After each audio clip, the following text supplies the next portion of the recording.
man.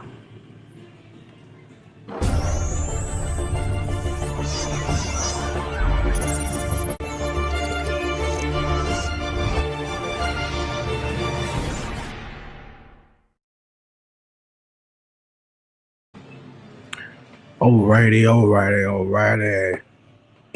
What it do? Check.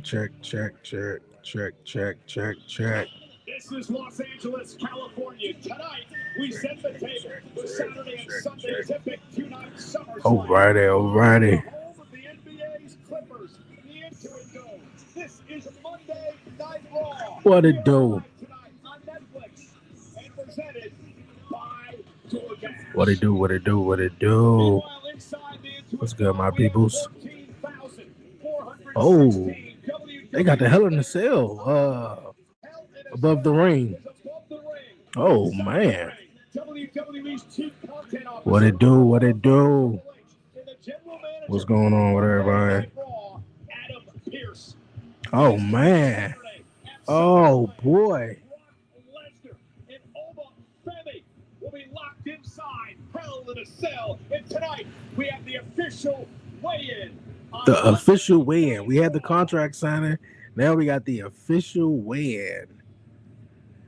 Man, these two guys are going to brawl it out inside this Hell in a Cell. Okay, I think we got actual police, though. We ain't got no fake me out security guards, though. They got actual police. Hold up, you know what? Wait a minute. I was about to say.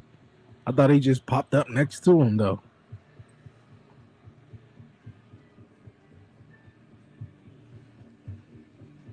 So I heard this is going to be probably main event of night one. And they got the WWE Championship match on night one. So Roman and Seth going to main event on night two. This got to be the main event for night one, though. This got to be.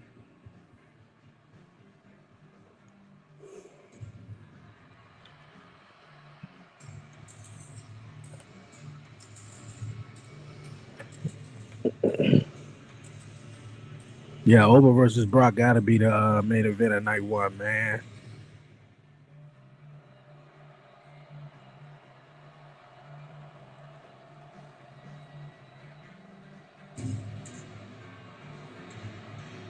Cool. Yo,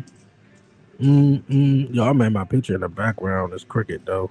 The little nail joint came out. So y'all looking like, man, you got a little picture in the back. Oh, right there, man. Oh, cricket and everything.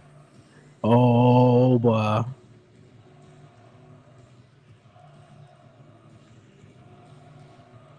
Because they started it out, what was it, night two at WrestleMania. They had the rematch at Clash of Italy. I think that match happened, I don't know if it was at the beginning of the show. I think it was in the middle of the show. And at SummerSlam, they should rightfully close the show night one. Giving Obafemi his first SummerSlam and his first main event, I want to say. No, he was at a main event, Monday Night Raw at one point, but on a premium live event.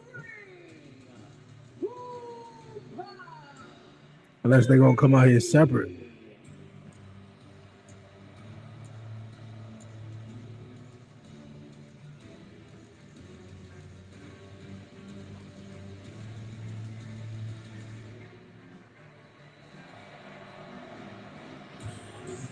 Okay. Let's guess his weigh-in. His weigh-in probably about what? 3:15 maybe? 3:15. I'm going to say 3:15.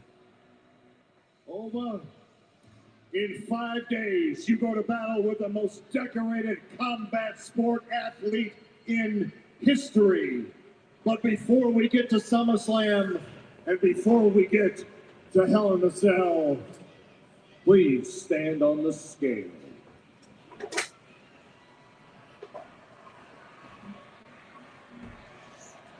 What Triple H here for there?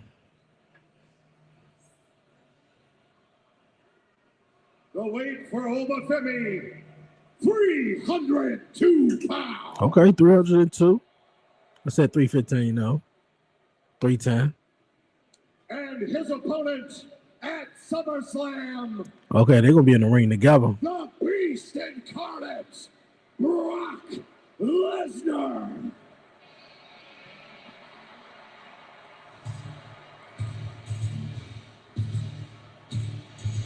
Oh yeah, they definitely gonna brawl in this Hell in a Cell.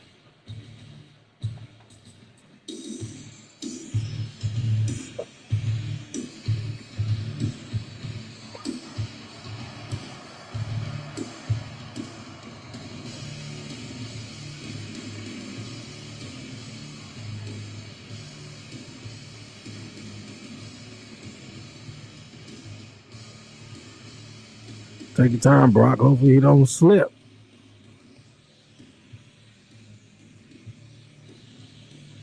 I was about to say, did he cut his hair?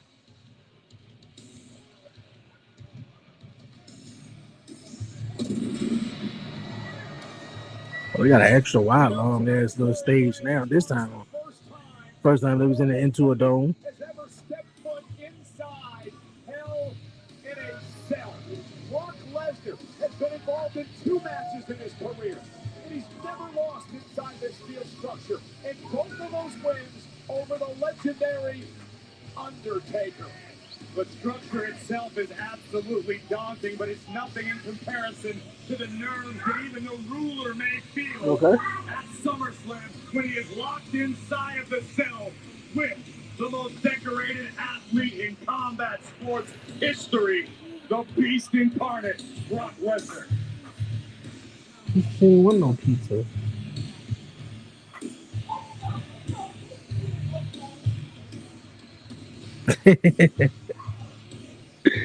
Two of the most powerful physical specimens walking God's green earth. Locked inside of a cell. Oh, what are he doing? What the hell's Brock doing? Well, let me guess. He did his weigh in earlier tonight. He did his weigh in earlier tonight. And he ain't about to get in the cage with him. You know, Oprah Femi, man, he gonna break this door. That's the key.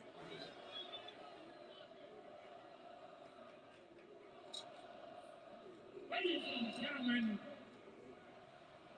we have a slight change of plans here to allow Brock Lesnar inside Hell in a Cell. Well, that's not a very good idea now, is it? We are talking about the single most violent athlete in the history of combat sports. I'm telling you, he gonna rip that motherfucking cage door off. In the history of combat sports, the former undisputed, reigning, defending UFC heavyweight champion of the world, Brock Lesnar. Hey yo, what's going on? What's going on? We are talking about the most non-peachy ass kicker in the history of WWE. And Oprah Femi, with all due respect. Might need a new microphone, Paulie. Obviously, we have a sound guy from the state of California. With all due respect to the beating you gave Brock Lesnar at WrestleMania. His mic's still messing up. You are an underdog going into this match. Brock Lesnar. Sound like my mic when I was when I had the other microphone. Yo, what the hell is going on here, man?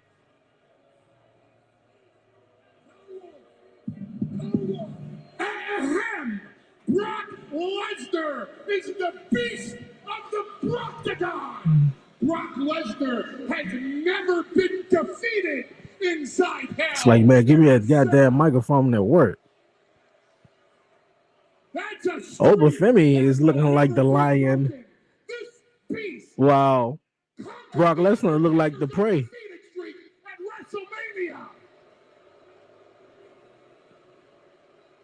which that's always the other way around. Brock Lesnar looking like the prey.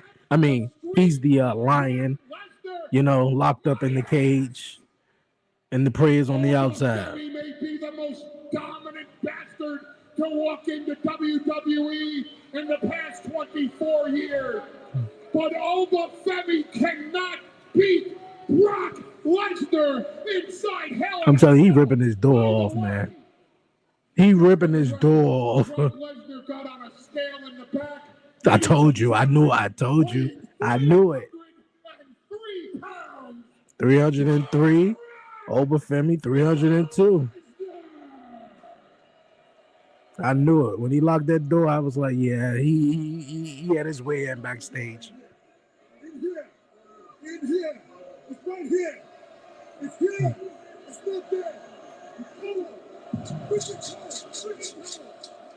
Push it home. There's the key, man.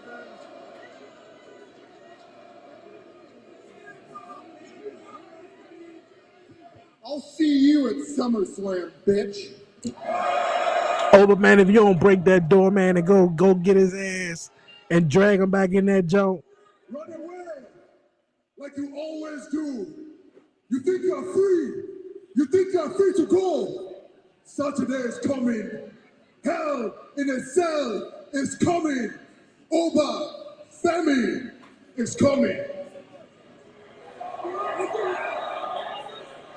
So regardless of how free you think you are, again, I'm not locked in here with you.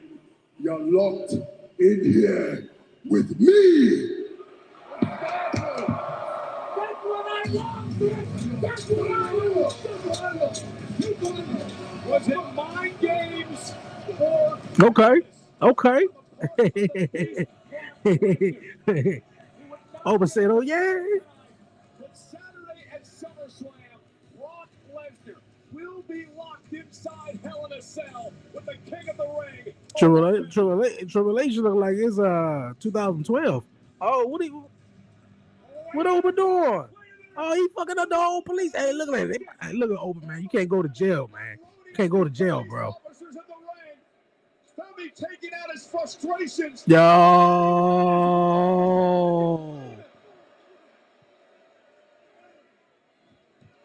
Oh, this police officer about to die. For real. Oh.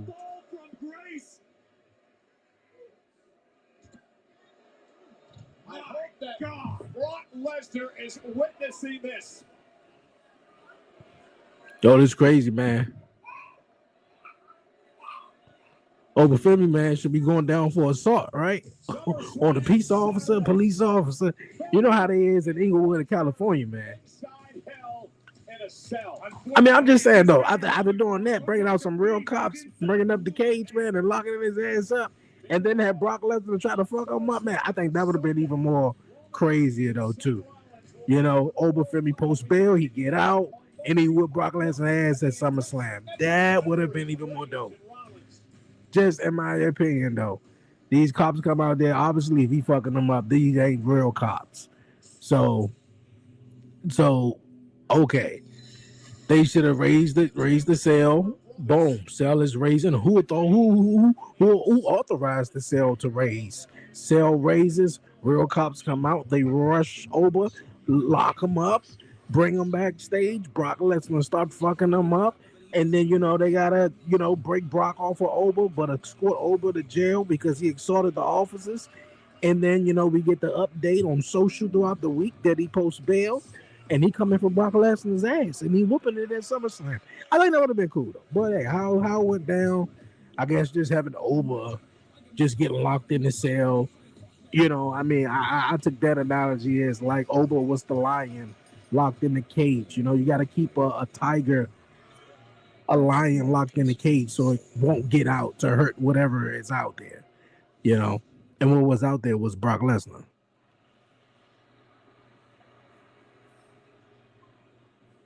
Who gets to beat up cops and not go to jail? That's dumb, bro. That's what I'm saying. That's exactly what I'm saying. That was a little dumb in my opinion. He should at least, the cops should at least came out, and the actual cops should have came out and arrested him. Took him in the car. Brock Lesnar fucked him up in some way. Of course, he posts bail throughout the week. And then he's at SummerSlam, and of course, he wins his match, etc., etc. But, you know, and I'm not saying they ain't going to do that when they come out from commercial break, though. But, I mean, dog, like, if your idea was to portray, like, saying those are cops, which they did, he had a badge. I seen guns. I seen batons, maybe. I don't know. In Los Angeles, a black dude whipping a Nigerian. Oh, hell nah. That's crazy. You going down, bro. You going down for real. For real.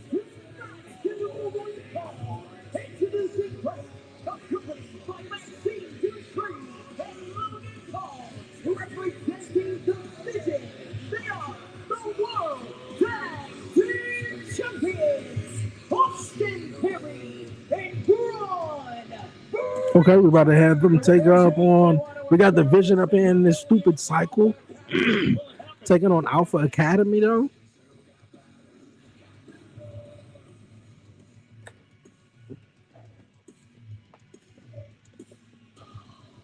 Yeah, what is all that about, though? For real, man. We got the Vision up here in a cycle just beating up on Otis and Akira Tozawa. Like, come on, man. Like, I'm surprised those guys are still here. We released a whole bunch of individuals, in WWE. And you know what, man? You know what? We're going to see what that match goes. We're going to see where all this goes. I'm pretty sure the Vision is going to win. But why we are, on this commercial break and the Vision making their way to the ring. We had AEW Redemption last night, man. And of course, I did not do a live stream for that one. Little man had a birthday party, man. And it was one of them long days. So, of course, I ain't even do no live stream. But it was dope. It was dope. Definitely want to hear you guys' thoughts and reactions from thoughts basically on the show that happened last night. I really didn't see most of it. I saw bits and pieces of it. I think one match that really stood out to me that I saw this. I think this was the only match that I saw the most of was the Chris Jericho and the Tommaso Ciampa match. Everything else, it was like bits and pieces of it. Oh, that match, and of course the main event. The main event, by the time the main event, everything, was chilled out. Little man was sleeping and all that stuff like that. So I had got time to, actually sit and actually try to watch the show. Ran alongside the Alpha Academy for many moons, but she's upgraded her career, her love life, and everything about herself since joining the Vision. A fresh coat of paint, so to speak, on the Vision as a whole. We got the endorsement from Paul Heyman himself. But yeah, though, WWE seems to have cooled off on Breaker a lot. Yeah, I've been hearing that, man. I've been hearing some frustration too about him not actually happy on his booking. And I think, of course, since the latest season of Unreal came out, and word was that they had an idea of him possibly winning the Royal Rumble, and the reason why they didn't want to feel like they were shoving them down our throats, though. But okay. I don't know. I mean, I thought at least Braun Breaker would have stayed with Paul Heyman. Maybe after SummerSlam when Brock goes away, maybe Paulie, might come around to Braun, maybe. My boy, Braun Breaker, split that Humpty Dumpty of a man Otis. Thanks so much, bro. But yeah, man.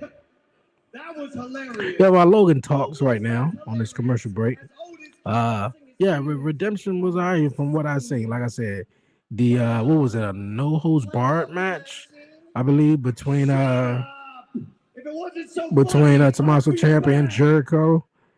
I think Jericho won it. Yeah, Jericho did win it by with the drilling my man fucking skull in. The glass, the mirrors, bro. Like the match was sick. The ending, I thought Will Ospreay was going to, after going up to the ropes in the corner, I thought he was going to be the one who sort of turned heel.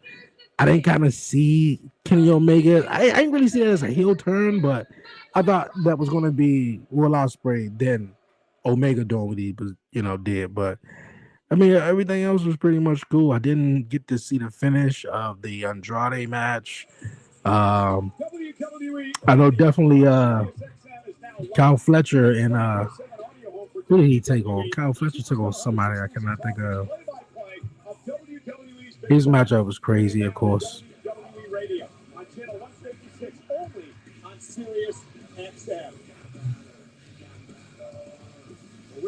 So you can listen to Monday Night Raw right now on the channel. I don't know. I ain't even gonna download it. Is welterweight world champion Ryan Garcia in the house as he looks forward to September 12th in Las Vegas when he does battle with Connor Benn at Zumba Boxing. I keep getting it mixed up. I keep forgetting that Gable got a new theme song. When I hear it, I know it's him though, but every time I hear this theme song, I think of Chad Gable. I'm about to say, hold on, wait a minute. As we get set for this tag team matchup, I want to remind you of what things are going to look like this coming weekend. Of course, it's the epic two-night SummerSlam. It all begins on Saturday. Schedule will be the same for Saturday and Sunday. 3 o'clock Eastern, 12 o'clock on the West Coast, the Countdown Show. It's a 3-hour countdown show. SummerSlam gets underway at 6 Eastern, 3 o'clock on the West Coast on the ESPN app with the unlimited plan. And then, of course, so is the first hour on ESPN like the rest has been? Yeah, see, the first hour was, I remember like they used to do like ESPN2. Ain't nothing on right now, I'm telling you. Probably baseball. Baseball probably the only sport that's on right now. No football, basketball. Couldn't put poor Otis's broken heart back together again. Well, this is Alamo Academy's first match without Maxine.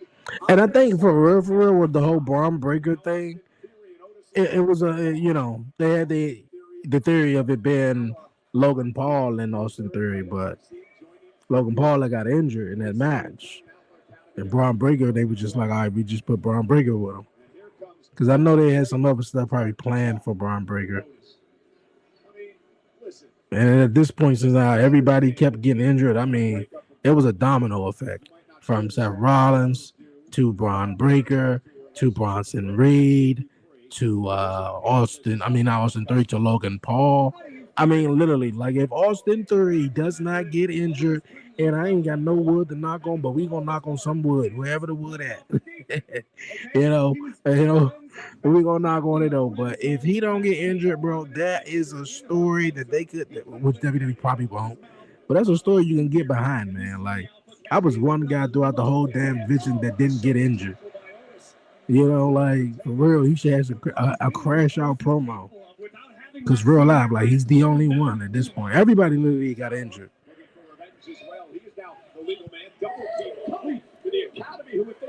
It was Seth Rollins' shoulder. Braun Breaker was a hernia. Braun Breaker was his bicep. Logan Paul, it was his. I think it was just about everybody's arm. Motherfuckers up there losing arms and shit. We saw Maxine Dupree last week pay dividends already for this tag team when the Vision knocked off. But I think individually, man, they got some stars, man. Like I think Austin Theory, man, is one guy they could. I thought they was going to really, really get behind and do something with. But I think when he came back and he was a part of the Vision, I just knew then that they weren't going to do much with him. Because in the group, you had guys like Braun Breaker, who is the centerpiece that they try to push. And of course, you had Braun Breaker. Bronson Reed.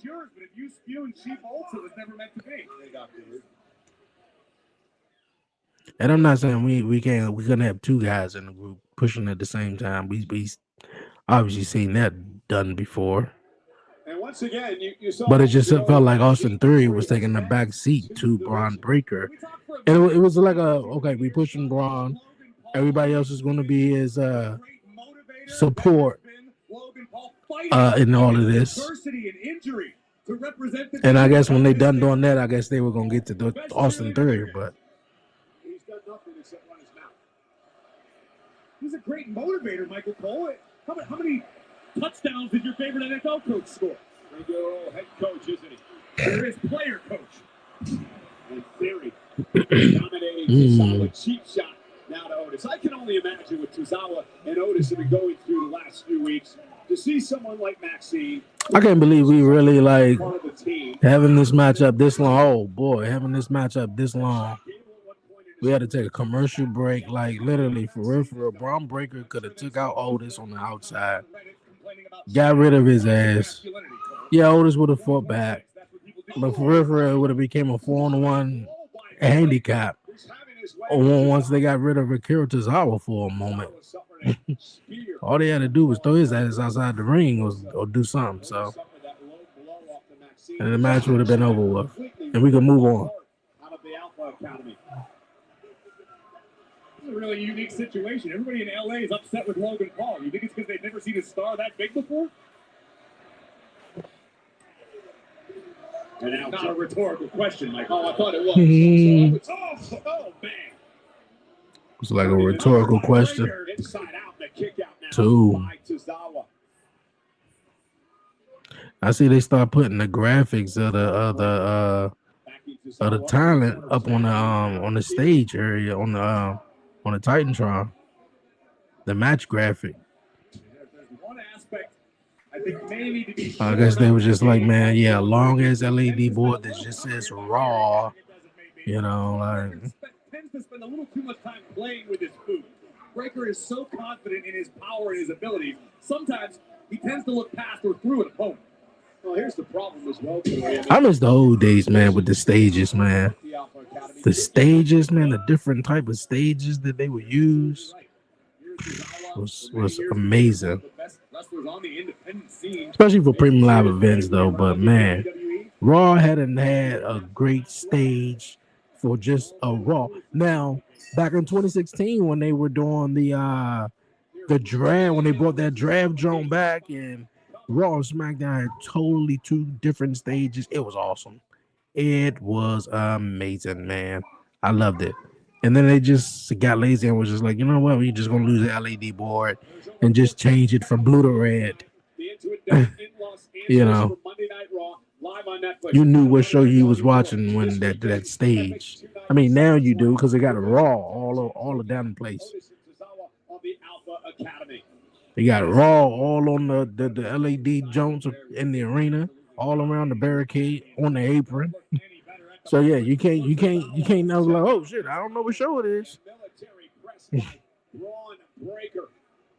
Oh, and double knees right to the midsection of Tozawa. Here's the couple.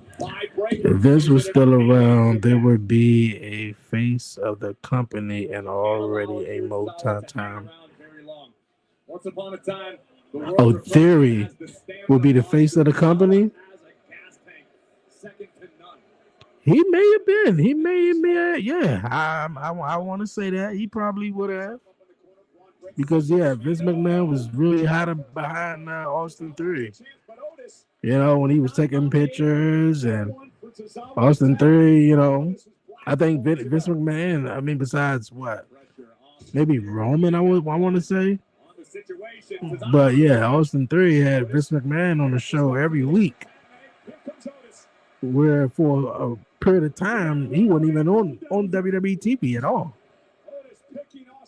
Especially after the I want to say the I think it was that old storyline with Benoit and you know Vince McMahon's demise. I think after that he was just like, yeah, I'm gonna wrap it up, bro.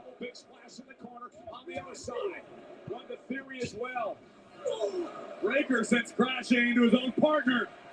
That double splash. But I can see if Vince McMahon was still around, Braun Breaker would have definitely be the world champion or WWE champion. I can definitely see that. Uh-oh, going for the caterpillar. The caterpillar. Splash. Tozawa. Taking out Austin Theory. That caterpillar splash can go either way any given night. Sometimes he can make it back up to his feet and do the elbow. Sometimes he'll stumble. Other words, he'll just do a splash like he just did. All right, Curtis already taking too long now. He'll definitely move. Oh, got the knees up. That felt like it hurt it.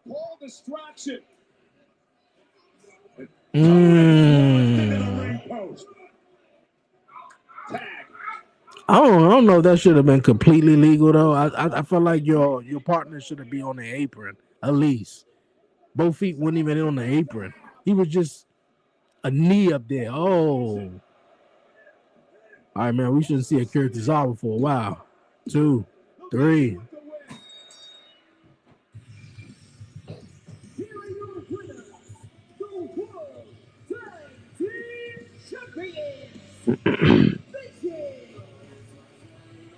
Kurtazawa fought valiantly, but were ultimately no match for the Vision as a whole. And now a Breaker in theory going to continue to attempt to make an example here of Tozawa.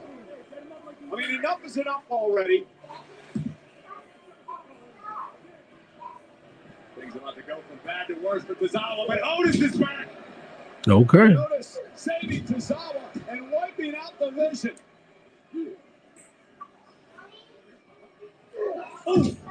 At this point, did they have the matchup for the tag team titles already with them? This could be bad for Theory. And Otis now dragging Theory to the corner. Come on, Maxine, do something. You can tell Otis is a sucker for love, man. He was like this too with Mandy Rose. Remember when Mandy Rose was around? I remember the Royal Rumble, man. Maxine and Mandy Rose was about to get eliminated. His ass came from right under the apron. Was like, nah, baby, I got you. You the one and only. I got you.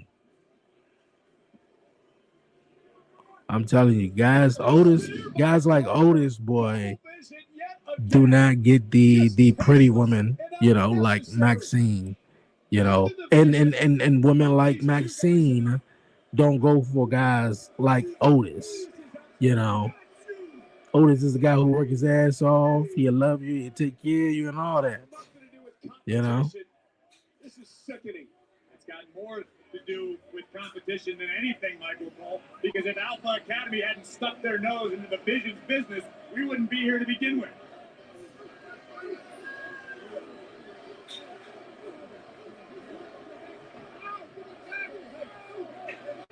Wait a minute. Oh. Okay, so they definitely took out them out. They ain't coming back no time soon. That spear Braun Breaker hit on Akira Tozawa.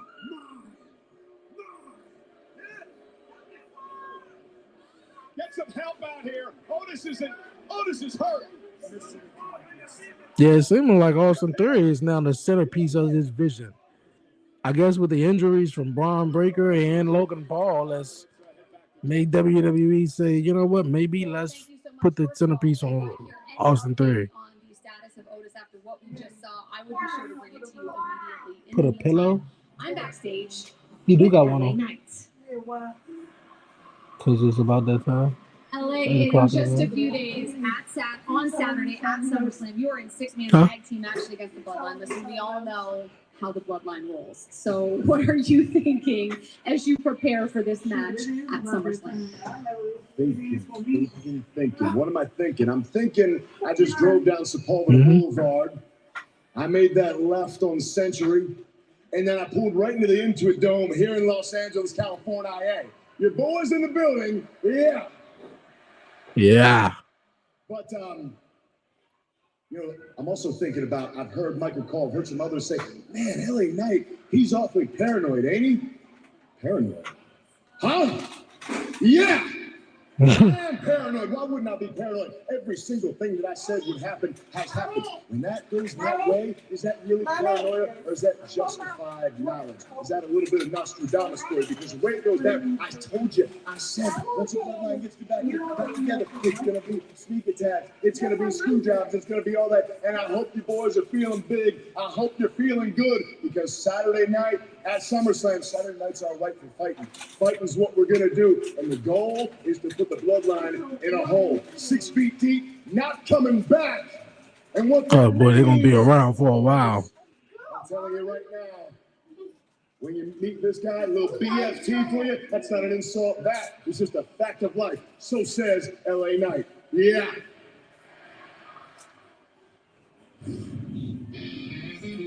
So, Ruka. Wow. Lucky Chiquita. But tonight, there will be no tricks, no games. Tonight, I'm not letting that title slip through my fingers. No, porque yo soy Raquel Rodriguez, la más poderosa, la más peligrosa. And tonight, I'm taking the gold.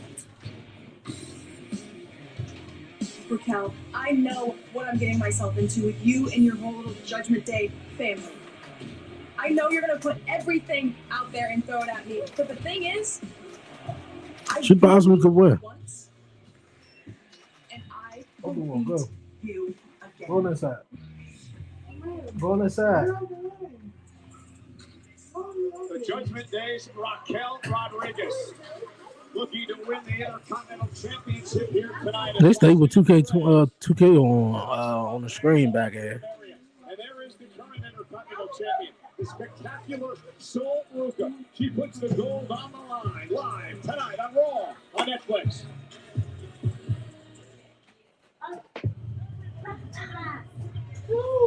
Roman, Seth,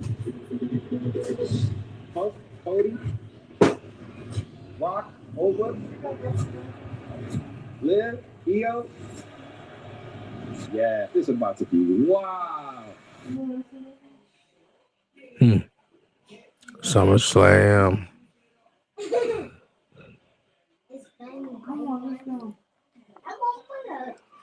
Well, I don't think there's any question that both Raquel Rodriguez and Sol Ruka are counting down the moments to the Women's Intercontinental Championship match later on tonight.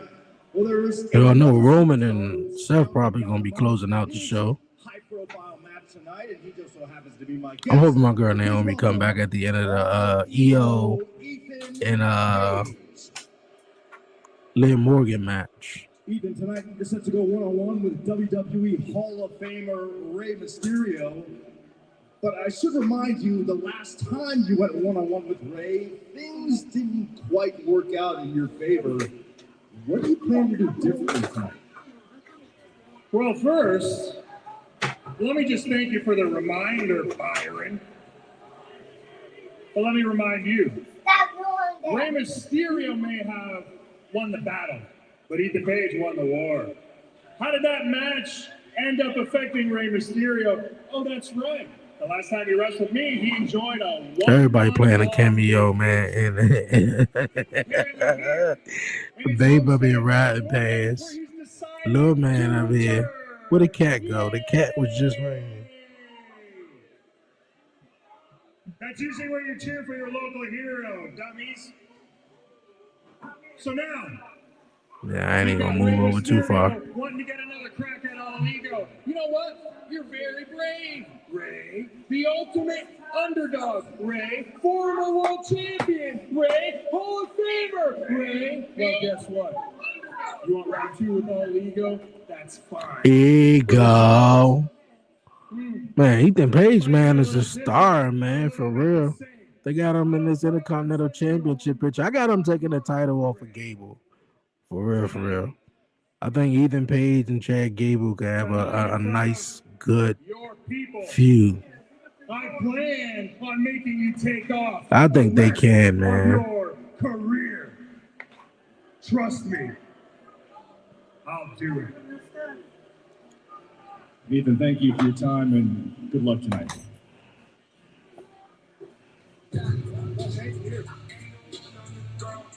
Looking forward to To that later What's on wrong? tonight, the Hall of Famer Rey Mysterio in action against All Ego. Who do we have to talk to let Ethan Page handle all of Byron's interviews? I would have loved to just listen to Ethan Page pontificate for heck, the rest of the night. You wanted him to ask questions of himself. Just go ahead in the room. I'm gonna get him to pick it up. Just go in the room. Once he see you already in the room, he gotta pick up the tools anyway. Just go in the room. No, he not. He not about to. I'm just saying. Just go in the room. He not. We back here on Raw. All right, real fast. I gotta step aside real fast, but we still here, man. We watching Raw.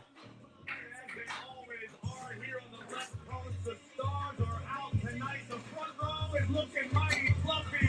Gabriel Iglesias in the house. He catches his comedy special, Legend of Fluffy, right here on Netflix. And Sean Evans on the Hot Ones Extra Heat. The next episode of Hot Ones Extra Heat airs after Raw in Mexico City, September 4th, right here on Netflix. That's Matt Barnes, host of the All the Smoke podcast, longtime NBA player. And of course, we would be remiss not to say hello to the legend himself, the Mouth of the South, Jimmy Hart, is here in the Intuit Dome for Monday Night Raw on Netflix. Well, you know, Chad Gable was in his hometown of Minneapolis, Minnesota, of course, will host SummerSlam this coming weekend. He was the guest of the Minnesota United in the MLS. Gable in the booth for the game this Saturday. Spent a lot of time with family, friends, and fans as he gets ready for SummerSlam. Well, Chad Gable going to need all of Minnesota behind him for motivation as he attempts to dethrone the fighting, proud Intercontinental Champion Penta.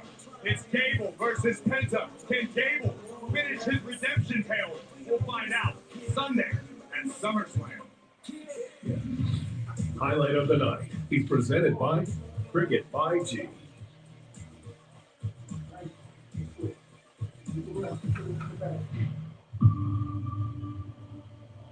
I chased success and championships until I had nothing left. For myself, for my career, and for my family, I swear to God, I'm winning that championship. Yada yada yada. No friends, no respect, no dignity. Gable snapped. I burned it all down thinking gold would fill the hole. Yeah, they building Gable up, man. Did. From now on, we're gonna focus on Yeah, they building Gable up. Yeah, I remember all of this.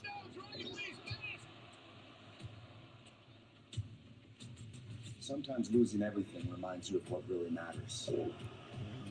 And that shit he did, and daggone AAA. AAA, man, they be doing the damn thing. I was watching this past Saturday night. So I dug my way back, the old school way. Owning You my know, mistakes. they gotta have the whole translator and everything like that, though. But And with myself. they be doing the damn It set me thing. free. Free to endure life's gauntlet and press on toward a championship without needing it for validation. Because saying I need that title, that's just something people say when they don't really know why.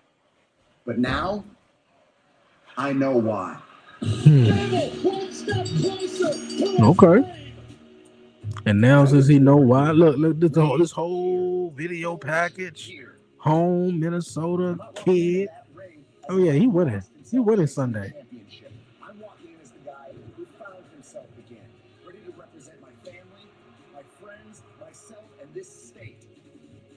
The same way I did at the Olympic Games, with pride, with honor, and integrity. I'm taking that Intercontinental title, and I'm doing it as the man I was always supposed to be. Minnesota, I'm coming home.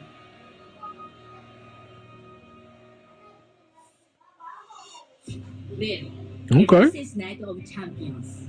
I've been in your head. There's a whole lot of video package and promos. I'm pretty sure we're gonna see tonight. Getting us up for SummerSlam. I proved you wrong that night. You're alone and you're not as strong as you think you are. Most importantly, the greatest champion of all time. I've been in the presence of great champions and great teachers and leaders within the female locker room we share. その傲慢さでいつか取られるんじゃないの？あと、あんたいつもベラよく喋るけどね。あんたそれ、負けるのが怖いんじゃないの？だからリブ、私はまたあんたの思い上がりを証明してやるよ。サマースラム、そのタイトルかけてまたあんたに会えるの楽しみにしてる。Because I defeated you once, and I'm gonna do it all over again to become the new women's world Okay. All right, EO. I feel like EO definitely gonna win, man. And I'm just saying, I hope my predictions still come true. I feel like EO will win. And then after EO wins, we get my girl Naomi come out. You know, she come out, she attacks EO, crowd go crazy, and she coming back for the title she never lost. We get EO versus Naomi. What's the pay-per-view after SummerSlam? What we got? I think it's that Sunday night's main event.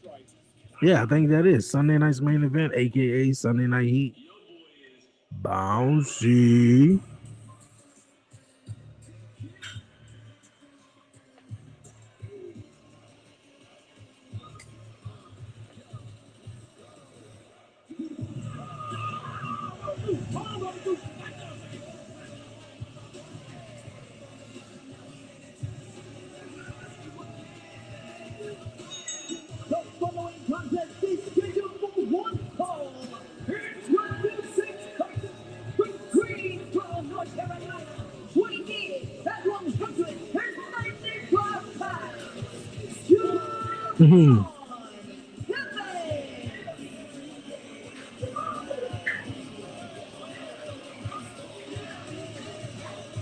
Javon Evans versus Rusev. Man, I seen something earlier, and somebody was like, Rusev should have stayed in AEW.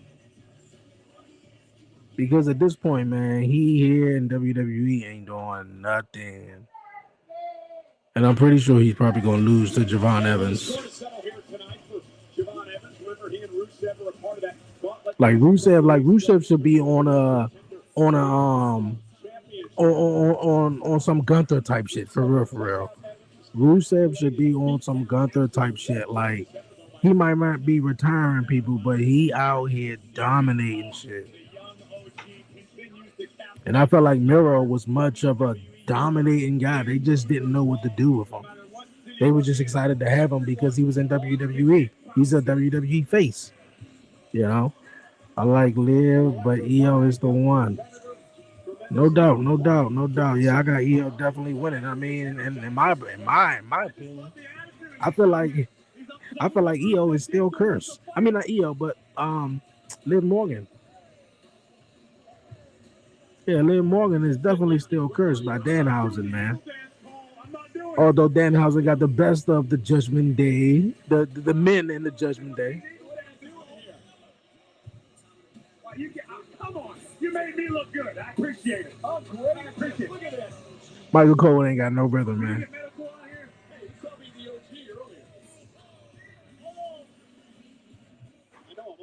I guess that's what happened when we got too much time throughout the commercial break. Good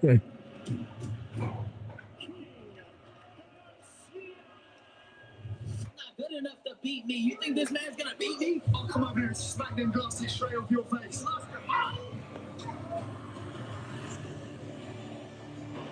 This luxury championship for the world.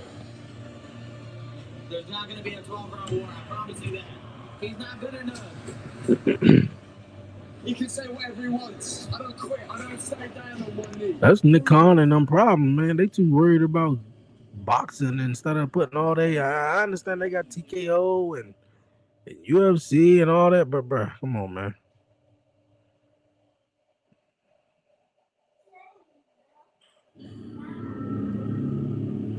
When it was Vince McMahon running this shit, though, like, obviously he was just a wrestling guy, you know. I'm pretty sure he enjoyed other stuff, but, you know, I think the only thing that would be advertised doing WWE. What that Vince McMahon sort of that he had was the XFL.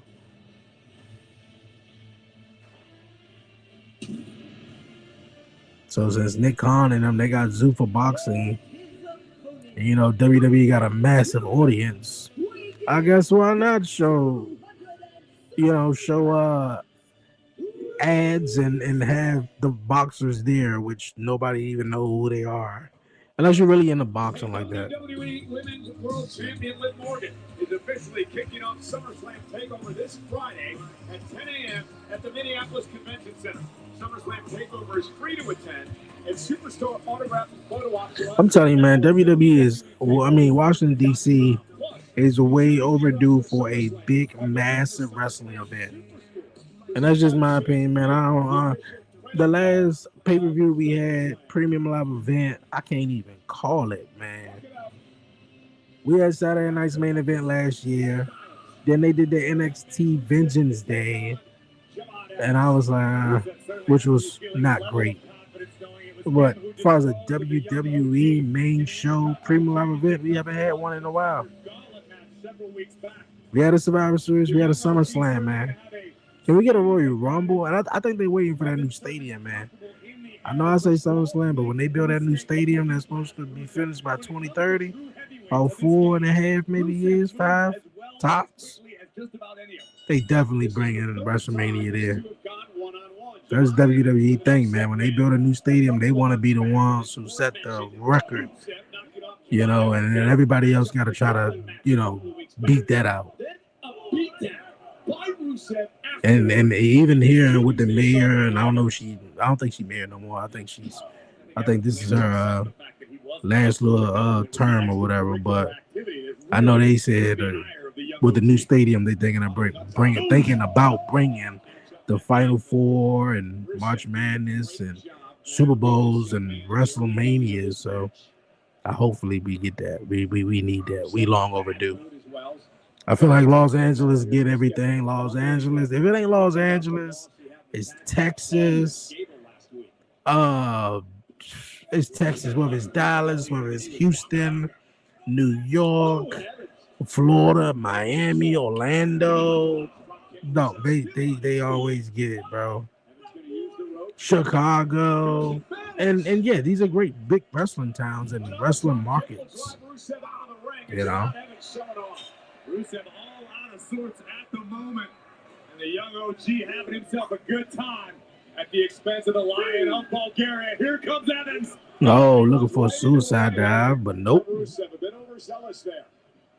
And Rusev now quickly back on the attack. More Rusev, man. Closing speed on Rusev. Gotta dominate, man. Yeah, Rusev should be on the tear. He should be like, man, y'all must forgot what I was about. Y'all must forgot. Like, y'all keep having me face these these wannabes. Oh, these wannabes and everything. And Rusev just go on a crash out like he fucking shit up every week. First guy you see fucking him up. You know, like Rusev should go on a tear. And to be honest with you, I felt like at the same time while they were building up Oba right now and doing his own thing with Brock Lesnar, the same time they could have been doing that with Rusev. He could have been, but keeping them separate, keeping Rusev separate from Oba and build up Rusev as that Bulgarian brute, you know, that's fucking shit up all the time. And then, man, when they meet, that'll be something. That'll be a big payoff, man. You know? Because obviously we're going to... Oh, cameraman, you better watch out. Into the timekeeper's area. Just swung his ass out there. Just like that. Rusev capable of game-changing power as we just saw. Oh. He was a little short with it, though. We'll be right back. Who? I love you too. Did you clean up all the toys? All right, let's go check. Javon Evans has just been spectacular, Corey. It's been awesome watching the growth of this young man over the past number of months. I completely agree, but you can see from the expression on Javon's face that the mood in this matchup has changed. It's no longer about having fun, being bouncy, and entertaining the WWE fans. It's about beating Rusev. And around we go! Rusev driving Evans down into the cover, hooks the far leg. And Evans will kick out at 2. And Rusev now successfully grounding Javon Evans. And this is where Rusev is so dangerous. Rusev just stalking his fallen prey, no wasted motion. And just a methodical beatdown of Evans. Rusev is an extremely scary individual. And the Bulgarian group for nothing.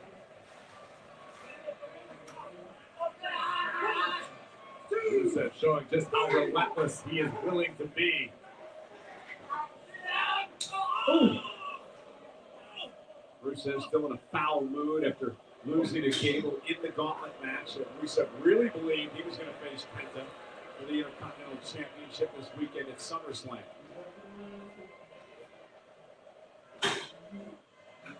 Particularly when it comes to the Intercontinental Championship, you know there is no rest for the weary, even if you hold the gold. So even this matchup, in a sense, is jockeying for position for a future opportunity. Yeah, both men looking for their first Intercontinental Championship here in WWE. Evans delivers a right hand to Rusev. Standing toe-to-toe now with Rusev.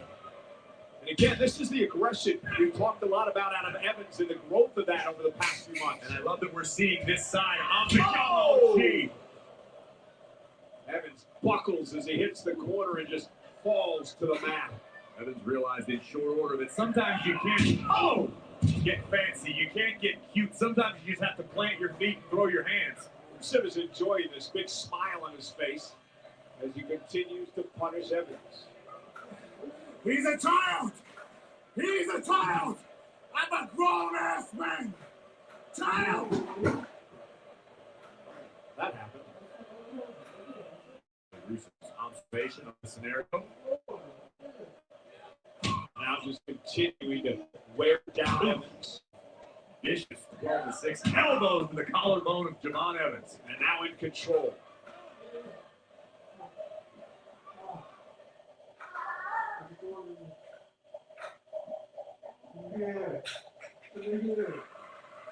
Rusev has taken control of this matchup in front of over 14,000 here tonight at the Intuit Dome in Los Angeles. It's Rusev versus Javon Evans, and Rusev doing a great job grounding the young OG. Rusev has finally managed to slow the pace of this matchup, which benefits the Bulgarian far more than it does the young OG. But Rusev had better be careful. You can see the confidence of the Bulgarian growing as the match progresses. When we were talking about the young OG, Javon Evans, who doesn't know the meaning of the word quit. Yeah, Rusev had just toyed with Evans, and I believe he's just kicking him off. Evans back to his feet, right hand delivered to Rusev. Oh, what a right! That may have made Ryan Garcia blush in the front row. Referee Sean Bennett down to check on Evans, make sure he's still okay. And Evans again fighting back. And here's that newfound aggression out of Javon. Yeah. Oh, God. A clubbing blow. We're back. We're back. Right man. That's a perfect analogy. Way back. Because it was like a bear paw to the temple of the young OG. Back. You can tell Javon's legs just stopped. All right. Yeah, but Javon is still in this fight. That's that never say die attitude of Javon Evans. Rusev misses wildly. Oh, let me with go that. get a Evans water. to the right. And Javon Evans now backing Rusev up to the corner. Evans stomping away, taking the fight to Rusev. And hearing it from the WWE fans here tonight. Rusev misses wildly. Evans red dot. Look at the intensity etched on the face of the young OG. Javon Evans starting to feel it. Evans looking for a big win here tonight on Raw. Rusev wants a breather.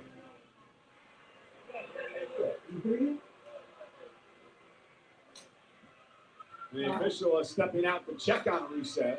Rusev got rocked by the kick from Javon Evans. That red dot caught Rusev right, I believe, perhaps in the eye, if not between them. You get him. Wait a minute, Rusev back up on the apron. Javon Evans caught him again. Where we at, Cole? Javon Evans gonna fly. We outside. Rusev, who may have been temporarily blinded by the kick to the face. It's tough to tell if Rusev was actually blinded or just playing possum. Evans launches himself off the top rope, and Rusev with a monster kick. That's good. Thank you. Evans, is it enough? Javon still in the fight. Still in it. And what a physical match here tonight. As expected, but you can see the frustration now. Washing over the Lion of Bulgaria. This is the way he beat Evans in the gauntlet match. The accolade submission hold. Trying to put that John in. If he get it in, that's it. Look at the fight in this young man. Javon flailing desperately, grasping for the bottom rope. Rusev trying to drag him back to the middle of the ring. Evans, though, creates space. Got the crowd into it, man. Him fighting and The bicycle knee just dropped Rusev. And now up to the top rope. Oh, he caught him. Oh, put him back down. That's it. The accolade. You can see the panic in the eyes of Javon Evans. Rusev has it cinched in deep, and Javon Evans has tapped out for this move before. Will it happen again here tonight? He's about to tap out, or he gonna pass out. Somehow to stay in this. Rusev may He passing out. He passing out. Oh, no. Oh.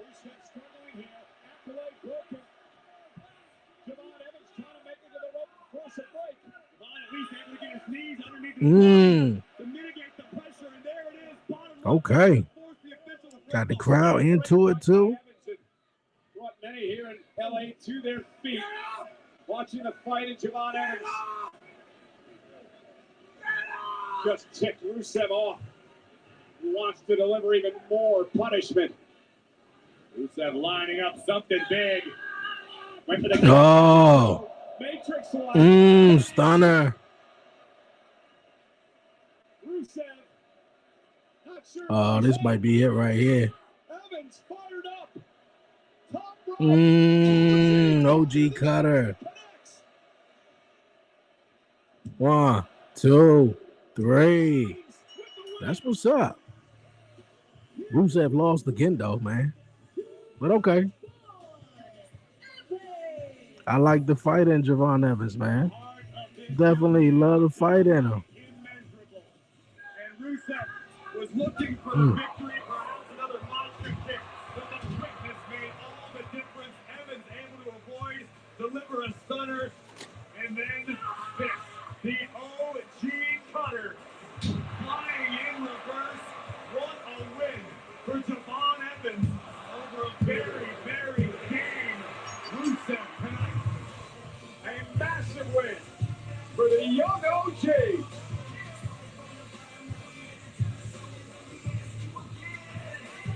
I can't believe it's been 40 years already. The 40th annual Survivor Series is coming to Dyke Park, home of the Houston Astros, the Icebox in Houston, Texas, on Saturday, November 28th, the Saturday after Thanksgiving. Tickets go on sale Friday, August 7th at 11 a.m. Eastern, 10 a.m. Central via Ticketmaster. Visit WWE.com/events now to register to be the first to receive pre-sale information for Survivor Series War Games.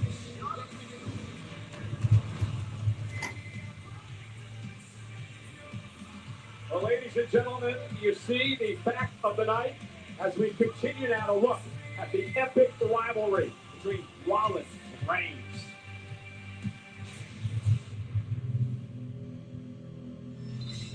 Oh my God! I am the thorn in your side. Seth Rollins decked out in the old SEAL gear. I am the ghost in your dreams. Superman punch. I am your downfall. That night, I lost 4 years of my life, my blood, sweat, and tears, my hard work that I'll never get back. Finished the story! But for a moment, to put a chair in Seth Rollins' back, I don't regret 1 second of it. the first time since 2022, Roman Reigns and Seth freaking Rollins will collide. This time, the World Heavyweight Championship, held by Reigns, never lost by Rollins, is on the line. It all goes down Sunday in Minnesota at SummerSlam. Cannot wait for that main event on SummerSlam Sunday. And talking of Seth Rollins, he is here tonight. Rollins and Reigns, face to face, a final time before SummerSlam.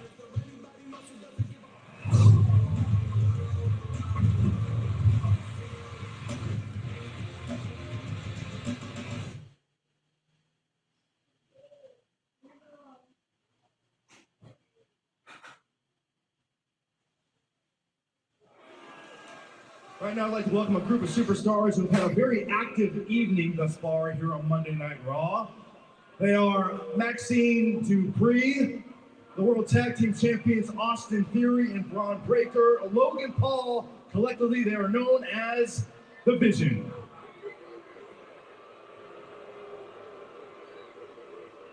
So on a positive note, congratulations on your victory earlier on tonight against the Alpha Academy, but I've now learned that thanks to your actions, Austin Theory, Otis has now been ruled out of action indefinitely. Oh no.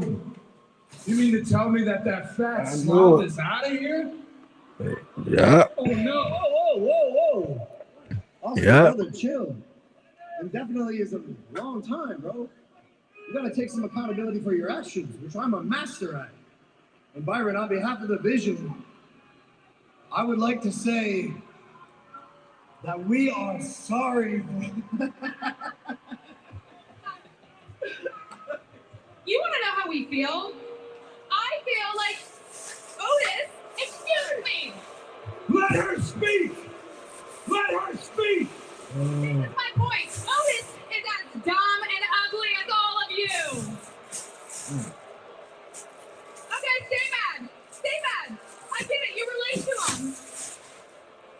You want to get in the ring with a badass like Braun Breaker, but you will listen to me when I tell you about my bad boy. Because he is the hottest, most jacked, talented, tenacious superstar in all of the WWE. Austin Theory. Oh my gosh. This is so good. So listen, Otis, while you're at home on bed rest, if you can still afford a Netflix subscription, I'm sure you'll be watching. Yeah, I know you all can't afford it either, because you're a bunch of brokies. But when you come back, Otis, I'll be right here with the Vision. Right here, baby. Because joining them was the greatest choice of my life. And you will never have a woman like me. Not unsurprisingly, no remorse from the Vision. Otis, take some notes, brother. No one wants you here. No one likes you here. Go home. Bye-bye. See you in the hospital. Oh, don't worry about it. First class ass whooping. I tell you. Hey, the tension continues First to build class ass between whooping. Ryan Garcia and Conor All right, Reigns. man, we back, man. Had to get something situated. But what's goody, man? Appreciate everybody definitely tapping in to the live, man. Here on the YouTube, Twitch, and on Kick, man. If you haven't already, definitely hit the like button down below, follow, share, and subscribe, man.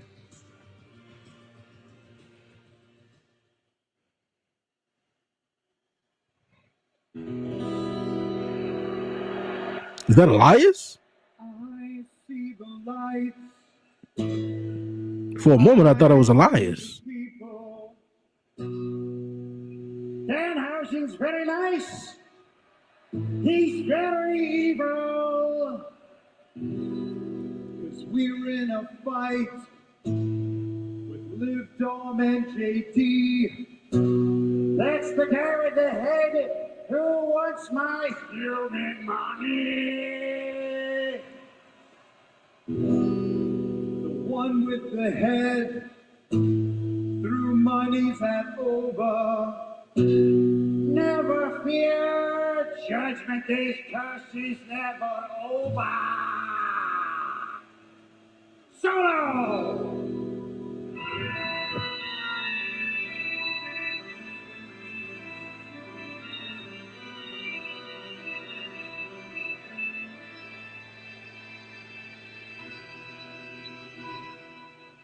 Hit it!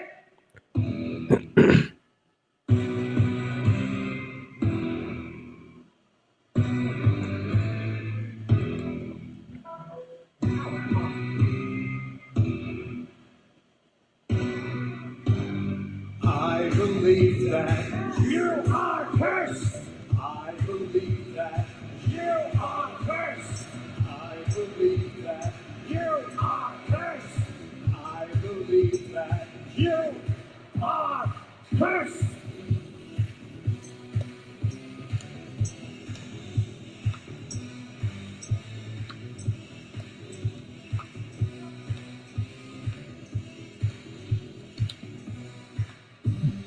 I believe that You are cursed! I believe that You are cursed! I believe that You are cursed! I believe that You are cursed! We got a California girl team out here.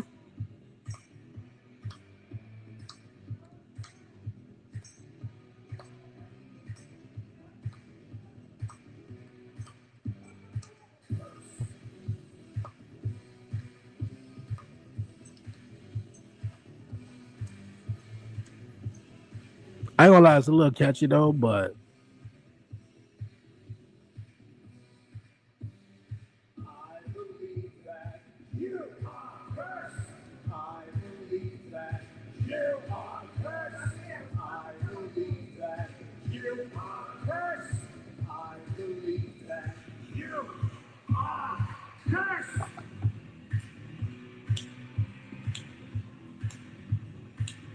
Well, the Clipper Spirit and now Brian Garcia joining in the conga line here. I wish I could say I'm surprised. I saw him singing Thriller this weekend on karaoke. That you are cursed! I believe that You are cursed! I believe that You are cursed! I believe that You are cursed! You know Ryan Garcia was a guitar player? Hey,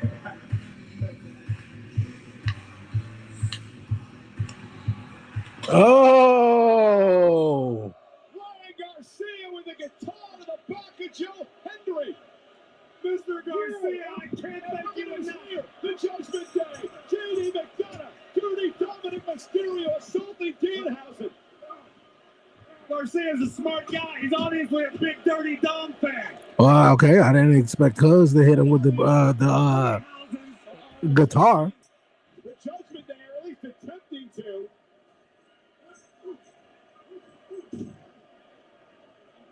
And JD McDonough. The power slam. Dominic's got a score to settle this weekend with Danhausen and JD McDonough, who was embarrassed back in Saturday night's main event, that no disqualification matchup.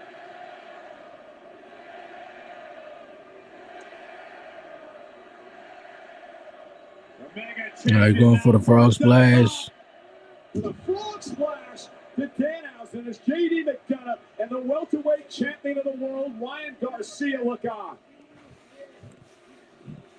Get out of here.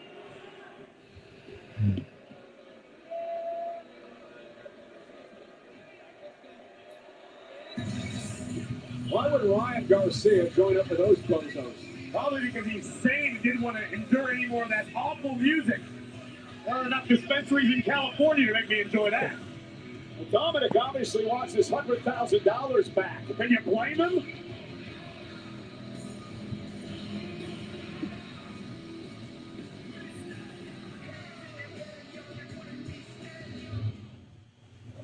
Chap, I'm happy to find a way.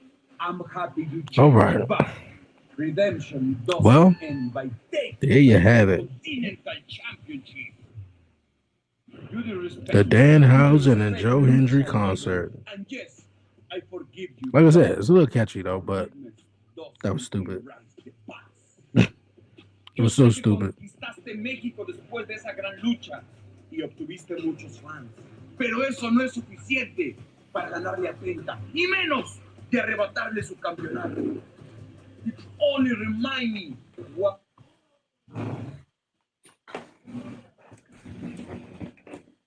Yeah, that definitely was weird.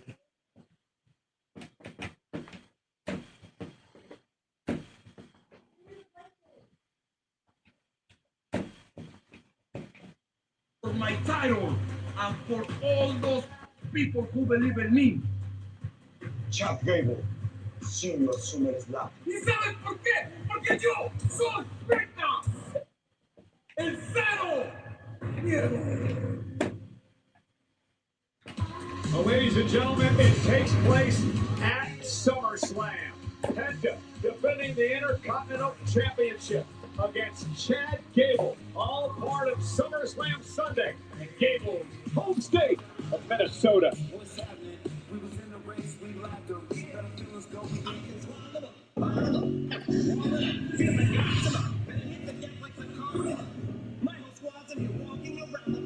At the Intuit Dome tonight in Los Angeles, and all the stars are hanging at Monday Night Raw. Say hello to Harry Kelsey, the star of Let's Marry Harry, streaming August 5th, only on Netflix. And that, my friends, is the one and only Mario. I recognize him. You may remember him as A.C. Slater from Saved by the Bell, but Mario and family hanging out here, as well as O'Shea Jackson. He's an actor, he's a rapper, he's a podcaster, he's a big Bailey fan. And this man needs no introduction. The one and only Ashton Kutcher is in the house for Monday Night Raw. Also, No, he got their shirt on though. It's pretty cool. They just showed the last guy they showed on. He got their shirt on.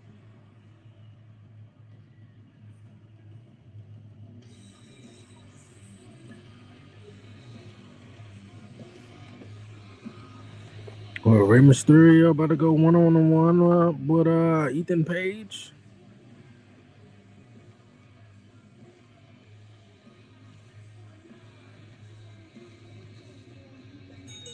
The following contest is scheduled for one fall. Introducing first from San Diego, California, weighing in at 175 pounds, WWE Hall of Famer, Rey Mysterio. Rey Mysterio in action against All Ego Ethan Page. It's live next on Netflix.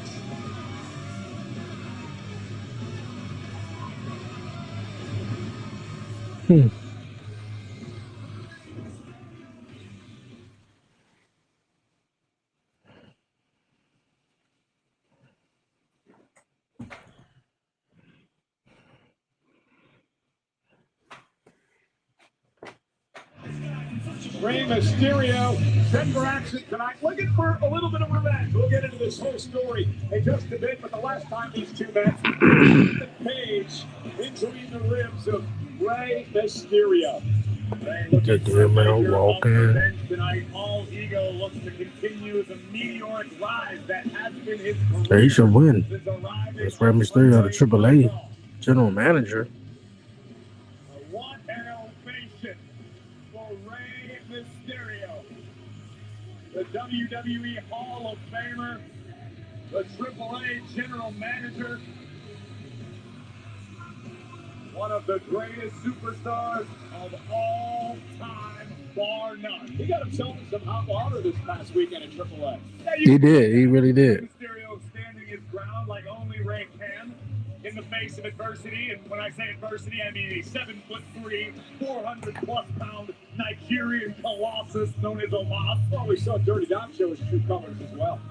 Yeah, that's another match I did wanted to see because he was teaming up with El Grande.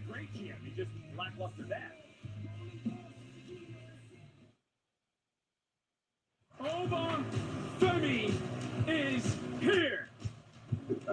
Wow.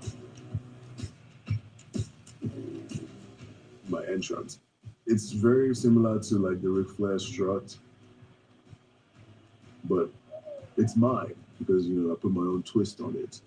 If anyone else did the entrance, it would be seen as like goofy or comical. But like, it's the irony of this absolute beast just dancing his way to the ring. But at the end of the day, I'm come to kill you. I'm come to kill you. No one. Just speak tonight, dog.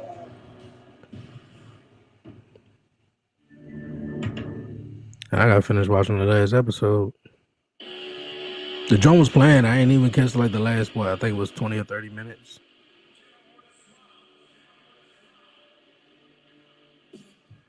I'm really mad they switched up his theme song, man. I like the whole, oh, ego. You know what I wanna kill her with a smile. Ego. Like, man, that's what Jim Johnston was saying in the interview, man. Like a lot of the songs are just not they're not character based. They just some generic old theme songs. Like if he's all ego, Ethan Page, I think that all ego works really well with him. Braun Breaker, the sound of something break. I know glass shattering is one of them, but something breaking. When Braun Breaker comes out, man, would have been phenomenal. Like just adding on the little small things that matter.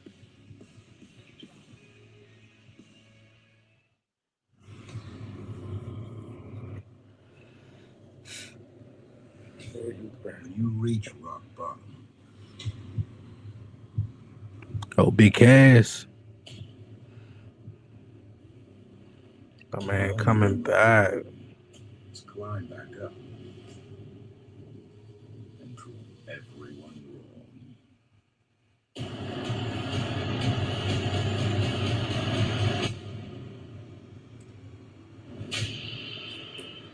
Okay. Oh, there you go, Ethan Page. Thinks highly of himself. That's gonna be interesting. And that is next Monday too, as well. I think the question is too: is Enzo Amore coming along? Set to go one-on-one with Page here tonight. This is the second time they've gone one-on-one. You may recall Mysterio beat Page last month, but Ray was injured in that matchup by Ethan Page. Rib injury. Ethan took all the credit in the world for injuring Mysterio and claims tonight he's going to put Ray on the shelf for good. Well, those of us with fully functional brains realize that even though the W may have belonged to Rey Mysterio, it was all ego who won the last match, putting Ray on the shelf. Rey Mysterio been very busy as of late, not only as an in-ring competitor, but of course the general manager on AAA. Ray has done a Enzo going to show up as a surprise. over the position. AAA, absolutely red hot right now. You can catch it each and every Saturday night on WWE's official YouTube channel. I can see that possibly. Showing some of his amateur technique. I can definitely, since they already advertised him making his return, I can definitely see him coming out. And let's say the Vision comes out. This is they done put down since they done put down Otis and Akira Tozawa out indefinitely. Yeah, I can definitely see them coming out there trying to gang up on Big Cass, and then out comes Enzo Amore. Like, what is little ass gonna do? I mean, it'll be a 3-on-2. I mean, yeah, you got Maxine. She might not try to get involved, and Logan pretty much haven't been getting involved since his elbow been injured. Who's touching that? Who was the light? Well, I did because I used to think of Iron Mike Sharp, who used to use that moniker. But Ethan Page, way cool. Mysterio breaks the cover and a kick out by Page at 1. Sure, Page is cooler than Iron Mike. Shiver by Mysterio, right to the jaw. You want me to get it? Would you ask? Ray looking to out-quick Page. Even after all these years, Rey Mysterio absolutely timeless. Oh, look for the 619. Page quickly back to his feet. And now Mysterio up and down goes Page. Great counter by Ray, able to shift his weight at the last second. Balance on this man is extraordinary. That unorthodox style, but Ethan Page just like that Everything about Rey Mysterio is extraordinary, has been extraordinary for 2+ decades, which is why Ethan Page is so motivated tonight, because this is a high-profile matchup, a massive opportunity to defeat a Hall of Fame. Oh, God. Oh, the biggest little man in the history of WWE, the 3-time world champion Rey Mysterio. Now, remember, rib injury suffered by Mysterio, and Page seems to begin his focus now on the midsection. You see him enjoy your vacation. Make no mistake about it, Michael Cole. Ethan Page may be relatively new in WWE. Oh, that's what I said. It was in the room, maybe, when you had it. His craft. He competed all over the world before arriving in NXT, where he dominated, and he's shown up here on Monday Night Raw and continues to do much of the same. He told me earlier today that he is not Which one charge your phone? giving up pursuit of the Intercontinental Championship. They'll be watching the Penta Cable match. SummerSlam with high interest. As Mysterio now comes over the top rope. Page hung on. Mysterio trying to fight out of this predicament, but right onto the apron. Thought he was gonna do a Hurricane Rana though instead of powerbombing him on the apron.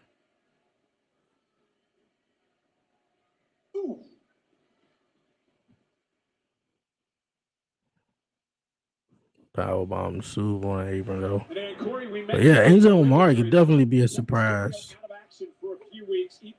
But it's real crazy if Enzo comes down though doing that while Big Cass is the big guy getting, you know. I don't think it would be look crazy if he's getting attacked. You know, it could be like they surrounding him and then he comes out maybe, you know, and then they run them off or something like that. The edge of our announce table. And now the dissection from Page begins.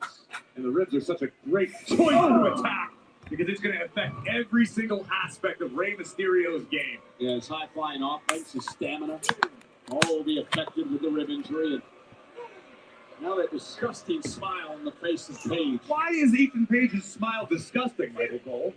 Ethan enjoys his job. He enjoys plying his trade. He enjoys hurting and punishing a Hall of Famer.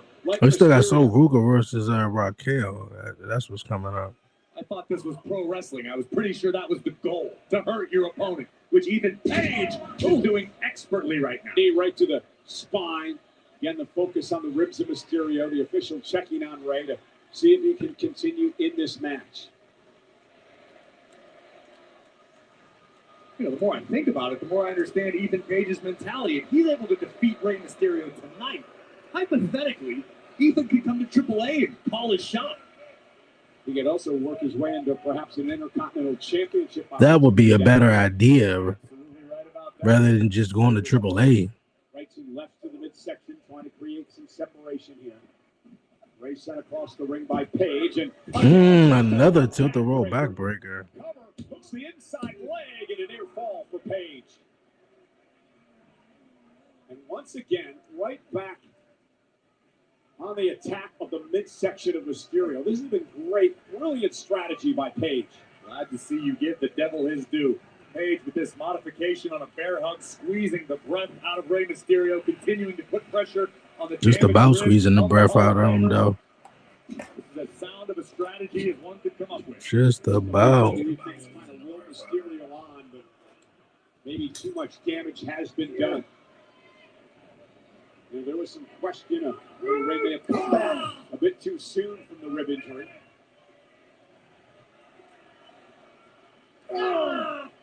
Direct shots to the kidney area. And Mysterio's in deep trouble here. Defenseless at this point.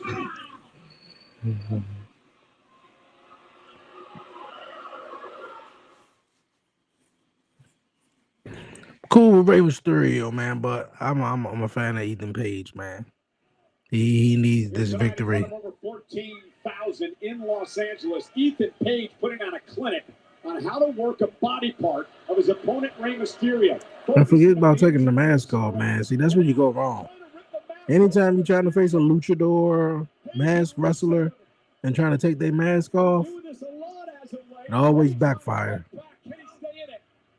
Always backfire. Desperately elbowing Ethan Page from the ropes. Now Mysterio. No, sir.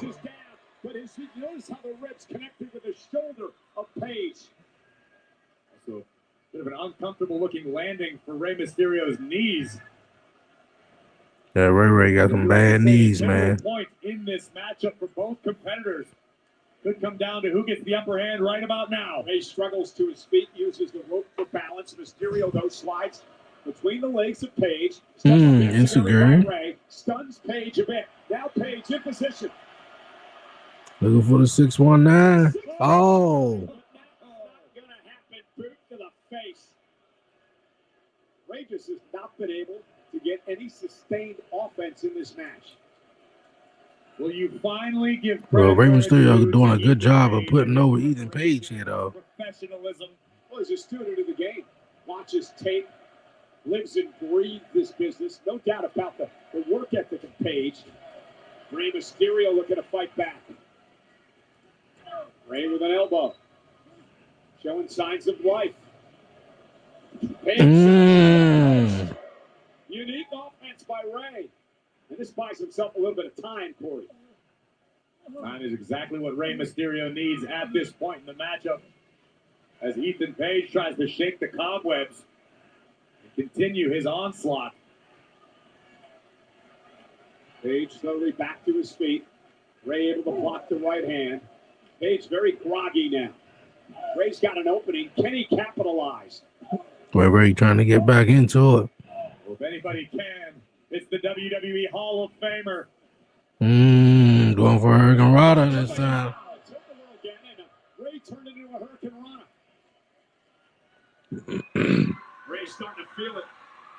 Ray trying to rally the WWE fans here in the Intuit Dome.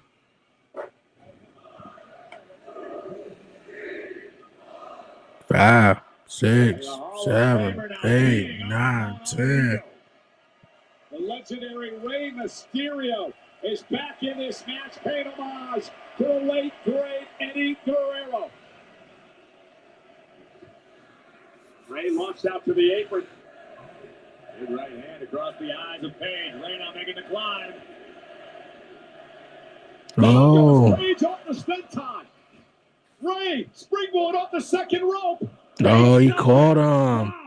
Power slam. Cover. And a tremendous strength shown there by Ethan Page. And Page just ripping right out the canvas. Ray turns it into a DDT. Into the cover. A near fall for Mysterio.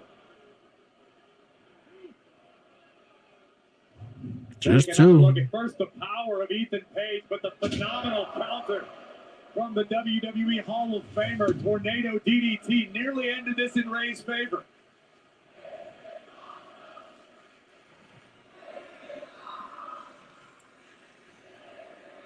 Over 14,000 strong tonight. Ray. Big boot from Page.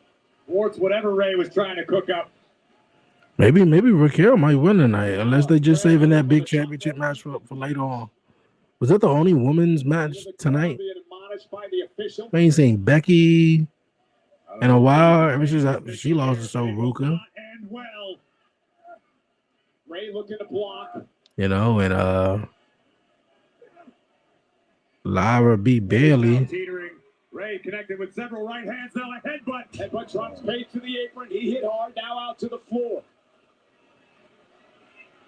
Mysterio gingerly to the top rope. No, shoulder first to the announce table. And Page now is stunned. And Ray sends Ethan Page back into the ring. That may have been the Hail Mary Mysterio was looking for. Page hanging onto the apron for dear life. And now into 6-1. Come on, reverse it, man.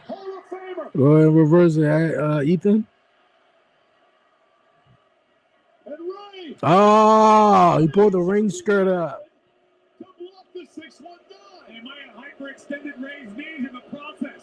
Ray into the ring post, much to the chagrin of the WWE fans here tonight in Los Angeles. That is incredible situational awareness from all ego. Egoplex.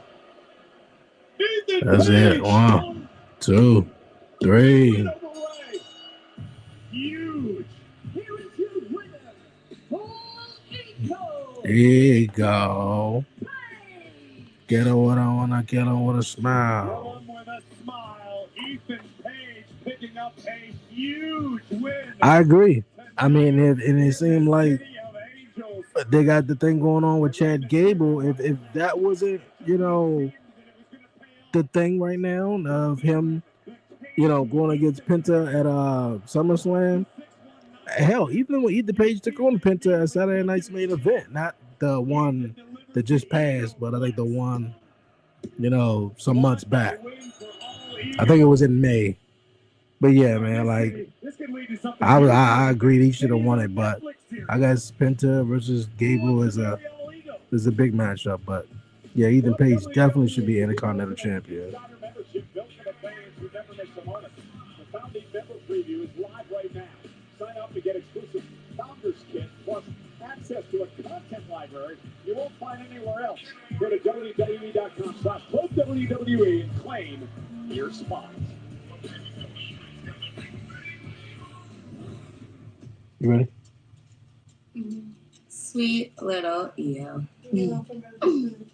I can tell you still don't understand just exactly who you're facing at SummerSlam.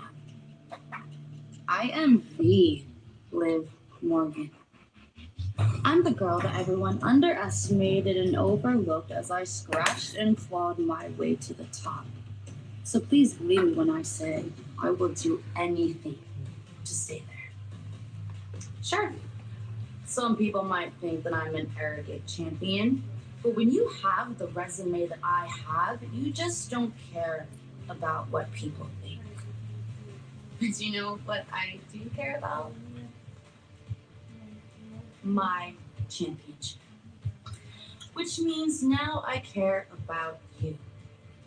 Because you did beat me at Queen of the Ring. I know you're one of the best in the world. You are the genius of the sky, Io Sky. But you're wrong about me. You're not in my head. I'm not scared at the thought of losing to you at SummerSlam, and I am so much stronger than you think that I am. So thank you, Io, for the opportunity at SummerSlam to remind you and everyone else exactly who I am. The greatest women's world champion of all time. Is that statement true? Well, we will find out on SummerSlam Saturday. Liv Morgan defending the Women's World Championship against the Queen of the Ring, Io Sky, at SummerSlam. What's happening? We was in the race, we lined up, we let our feelings go, we did track on.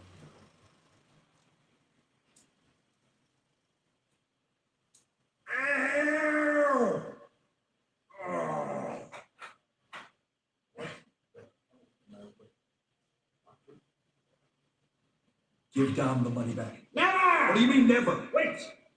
Hang the monies on a pole. On a what? Human monies on the pole. Hang it up. Human monies on a pole? Yes, haven't you ever watched wrestling? No. But listen, if that's what's going to end this, and you can get this out of my show, then fine. We can hang the human monies on a pole because it is official for SummerSlam, and I need a drink. Oh, thank you. Oh. So we gonna have money on the pole match though between Dirty Dom and Human monies on a pole. Like Judy Backlund. You don't know the rules?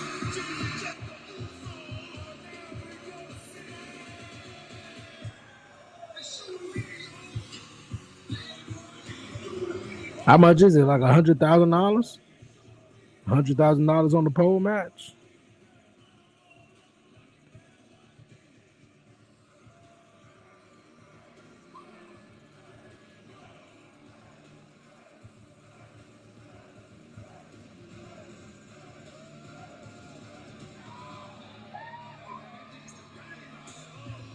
Ladies and gentlemen, please welcome Jimmy and Jay, the Usos.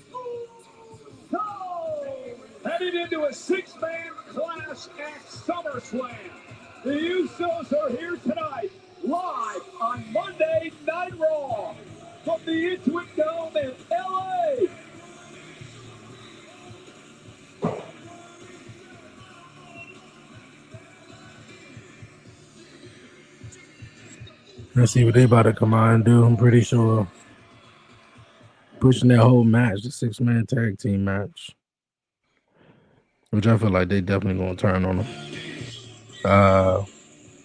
Solo and Royce Keys.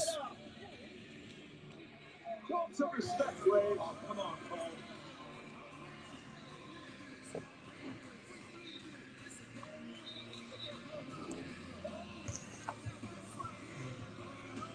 Jimmy and Jay all business. They team with Jacob Fatu. SummerSlam Saturday against the makeshift team of LA Knight, Solo Sikoa, and Royce Keys. It may be a makeshift team, in your words, Michael Cole, but it's 3 men bound by a common enemy. Solo, LA Knight, and Royce Keys are all fed up with the bloodline as a whole. LA Knight called me out earlier tonight for calling him paranoid, but I stick by that statement. I believe the paranoid. I don't want to say paranoid. Forced him into this unlikely alliance of Royce Keys, but also Solo Sikoa. Desperate times call for desperate measures. And there's nothing more dangerous than a superstar like LA Knight who feels like his back is against the wall.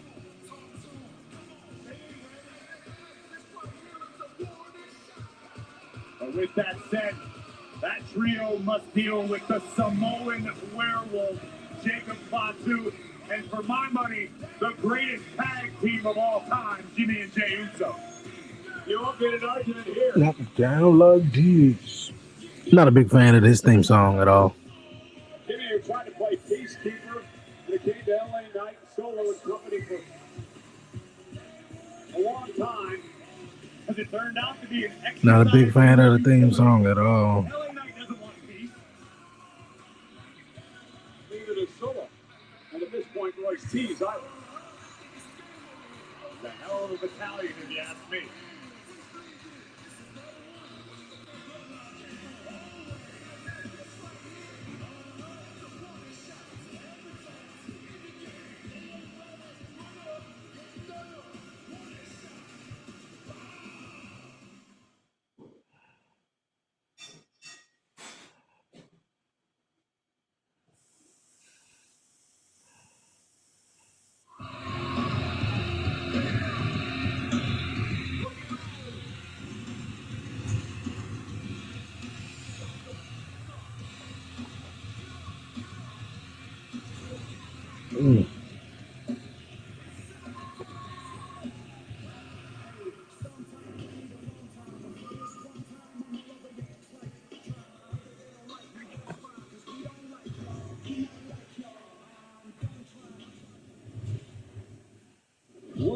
Man, they got a whole lot of vignettes tonight. I tell you that much. August 1st and 2nd. So let's make this one crazy. Roman, Seth, Stab. Punk, Cody, do his first one. Rock, Oba, inside Hell in a Cell. Good luck. August about. Wow. Had to do something special for y'all. Use my code BIGJET to unlock tickets starting at just $25. But don't sleep. It's only around for a limited time. I'll see y'all there.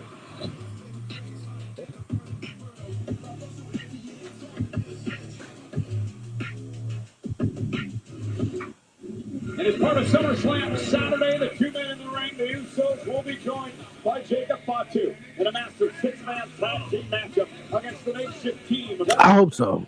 Solo Sikoa. I hope so. Because it's a little weird, especially on one side.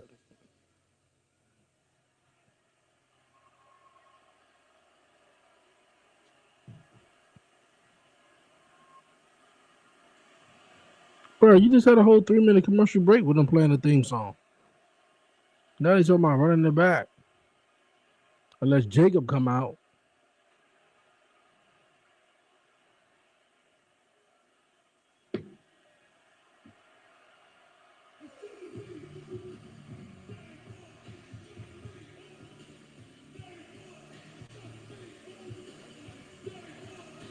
Line them all up, knock them down like this.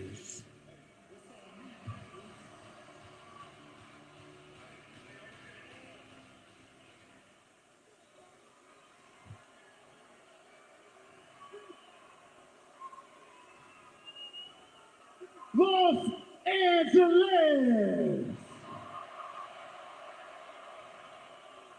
The bloodline is now in your city.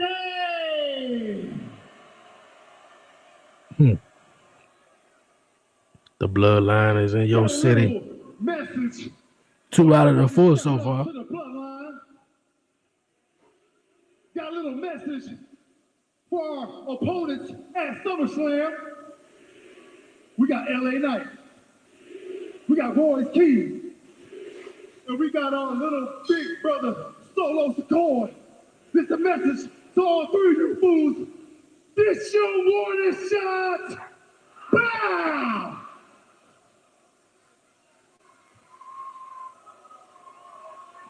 Bow! Pew! Pew, pew, bow! Bow! Solo is too funny. Pew, pew, pew, bow!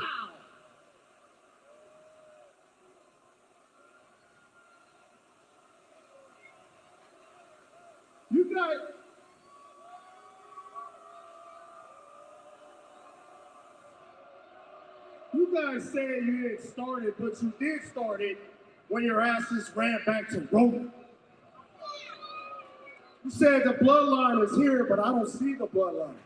Exactly. I just see the Usos. Because the real bloodline had Solo Sikoa in it.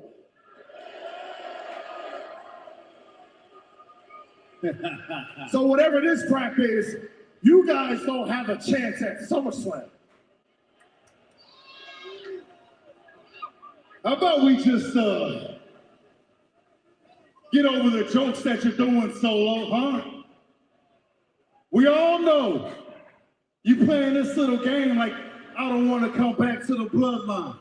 This is the best thing which I feel like that ever happened to you, Solo. they're gonna join them. I feel like at SummerSlam. And listen to the tribal chief and run the play. Run the play, or else.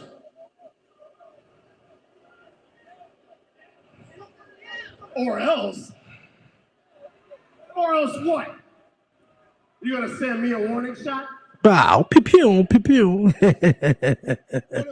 You gonna yeet for 30 minutes? Oh, I know. You're gonna do this stupid crap and bore everybody to sleep.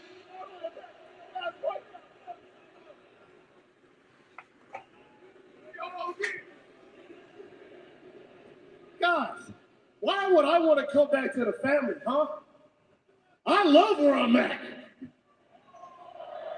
Everybody here in Los Angeles, California, they love where Solo's at, baby.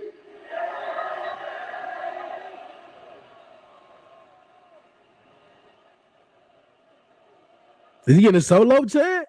What? What? Yeah. A Solo chat.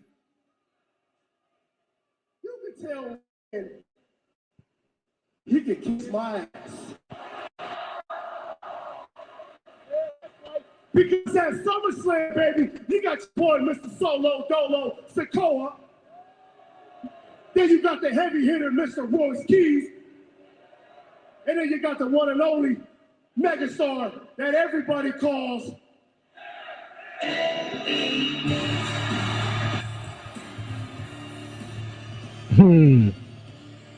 Solo with the Suge Knight fit on. Hey, Solo been doing the damn thing though. I don't really want him to go back to the bloodline. Let Solo doing his own thing and see what he can do. And that's crazy though, right? If they put Solo on his own and he start doing something, I feel like damn, they couldn't even did that with Jimmy though. They couldn't even do that with him. Yeah. Let me talk to you. I said it once before, I'll say it again. My heart doesn't pump purple piss for your little family drama. Because if you can't tell, Solo feels the same way that I do. We both want to knock both your damn heads off this Saturday at SummerSlam. But maybe somewhere down the line, maybe it's possible y'all can patch it up, sing Kumbaya, have a little powwow, maybe even hit a couple links. Whatever you got to do to get all the way back. Because at this point, you got to pay penance for the things you've been doing. You screwed me out of the match with Jacob last week. Then you screwed Royce Keys out of his contendership match on SmackDown on Friday. But boys, all that comes to an end in SummerSlam. As far as I'm concerned, the talking is done now. You got 5 days. The clock is ticking. And I'll see you boys at SummerSlam.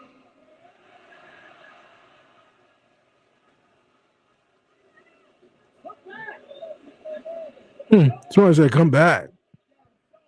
Or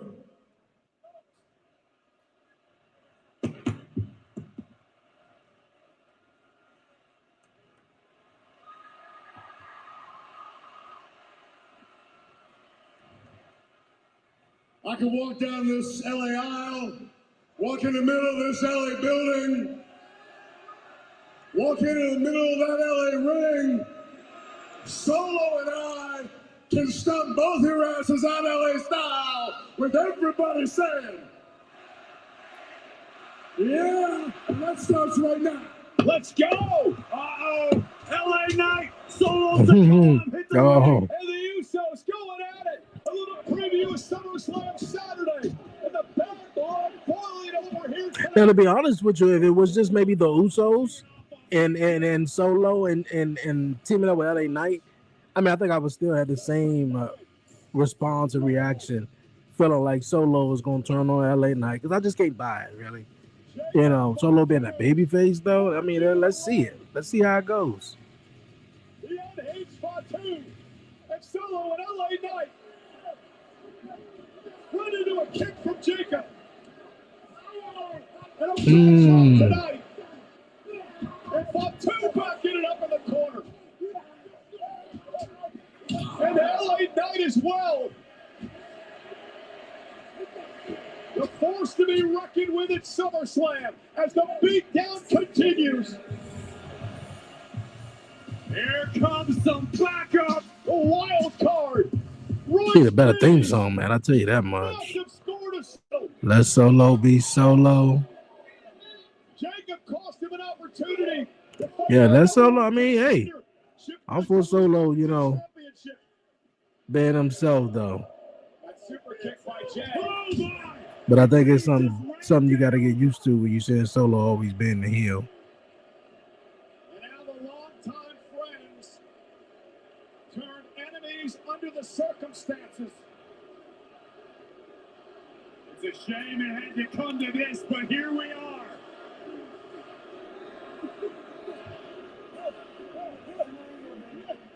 Here we go. Explodes here tonight on Raw. Keys and Fatu. Doing what? I mean, go play the game. Go play the game. Oh. You don't want to play the game? I told you. All right, you look at it. I ain't about it.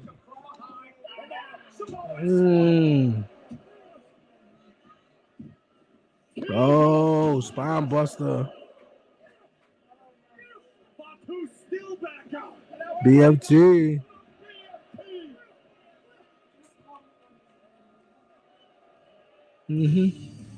Saturday at SummerSlam.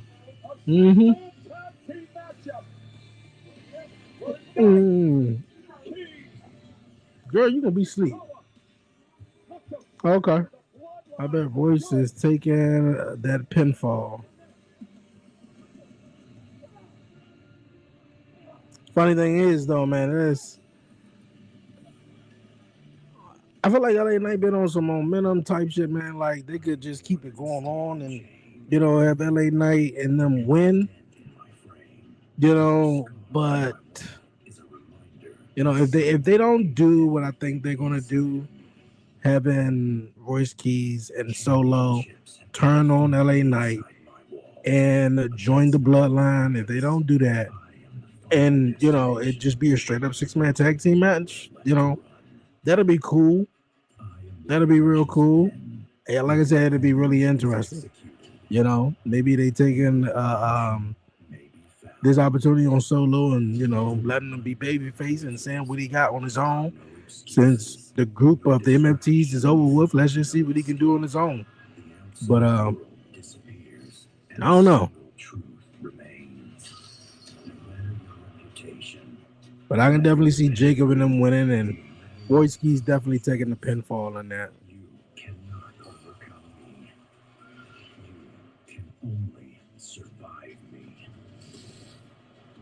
See, Flu, you're probably right, which is disappointing, unfortunately. When the lights fade, the crowd goes home, and the pain begins to settle in. I remain waiting. And now a new rivalry comes to test my walls. One beast.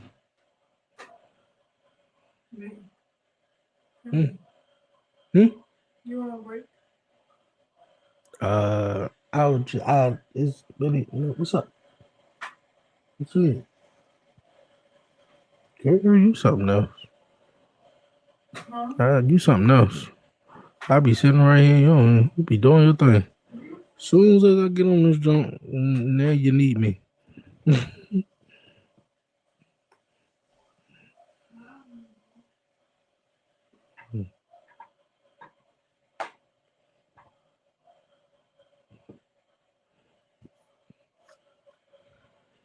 One ruler, a rivalry that can no longer be settled by ordinary means.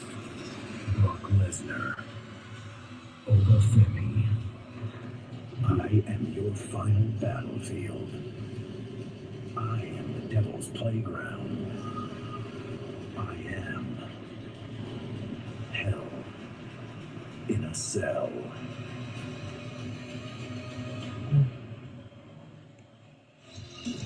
Oba versus Lesnar 3. One win apiece. This Saturday in Minnesota, over 600 pounds of humanity will be locked inside of the sadistic. No, I did not. I think the most I hearing about Vince McMahon was just rumors of him starting his own wrestling promotion or whatever the case is, you know, but no, I did not hear it though. You know, after seeing Punk return, man, I always said never say never. You know, never say never. I think Vince McMahon is going to come back to officially probably close out his chapter, his WWE chapter. That's what I think.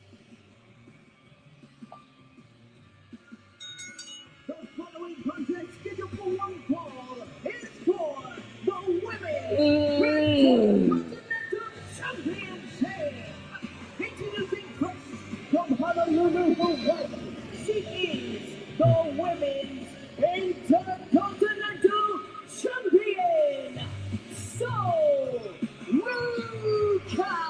The magnificent So Ruka defends the Intercontinental title against Judgment Day's Raquel Rodriguez, live next on Raw on Netflix.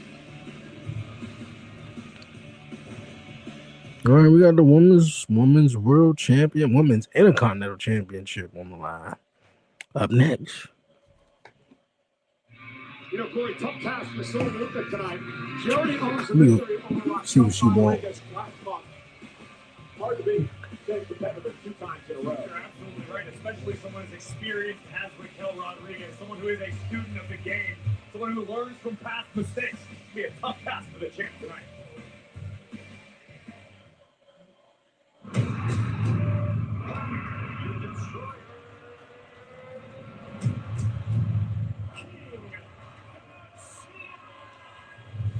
Good enough to beat me. You think this man's gonna beat me? I'll come up here and smack them glasses straight off your face. Lost your mind. This Championship of the world. There's not going to be a 12-round war. I promise you that. He's not good enough. He can say whatever he wants. I don't quit. I don't stay down on one knee. Proven. Easy work. Easy work.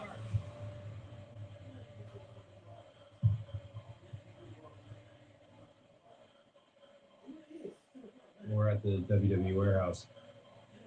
Hallowed ground. This is where we keep our history. I hope more guys get to come out here and see it. Kind of puts it in perspective for me that I'd like to be able to add my own thing. The history is plentiful. I mean, these aren't small items. This is Steiner Brothers letter jacket just hanging right here. Dusty Rhodes robe, ring worn.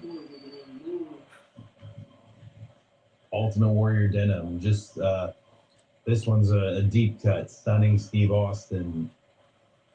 These things feel like they were worn yesterday, but in some cases it's 30, 40 years ago, and it goes like that.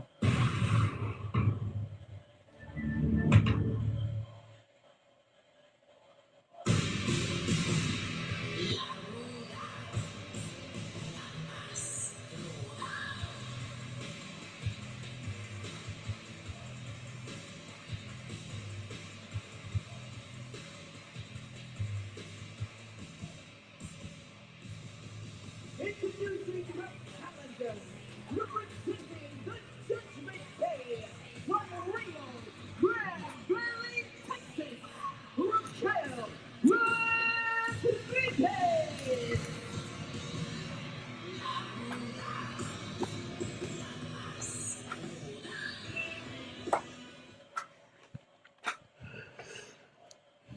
Unfortunately, he is in the clear to come back.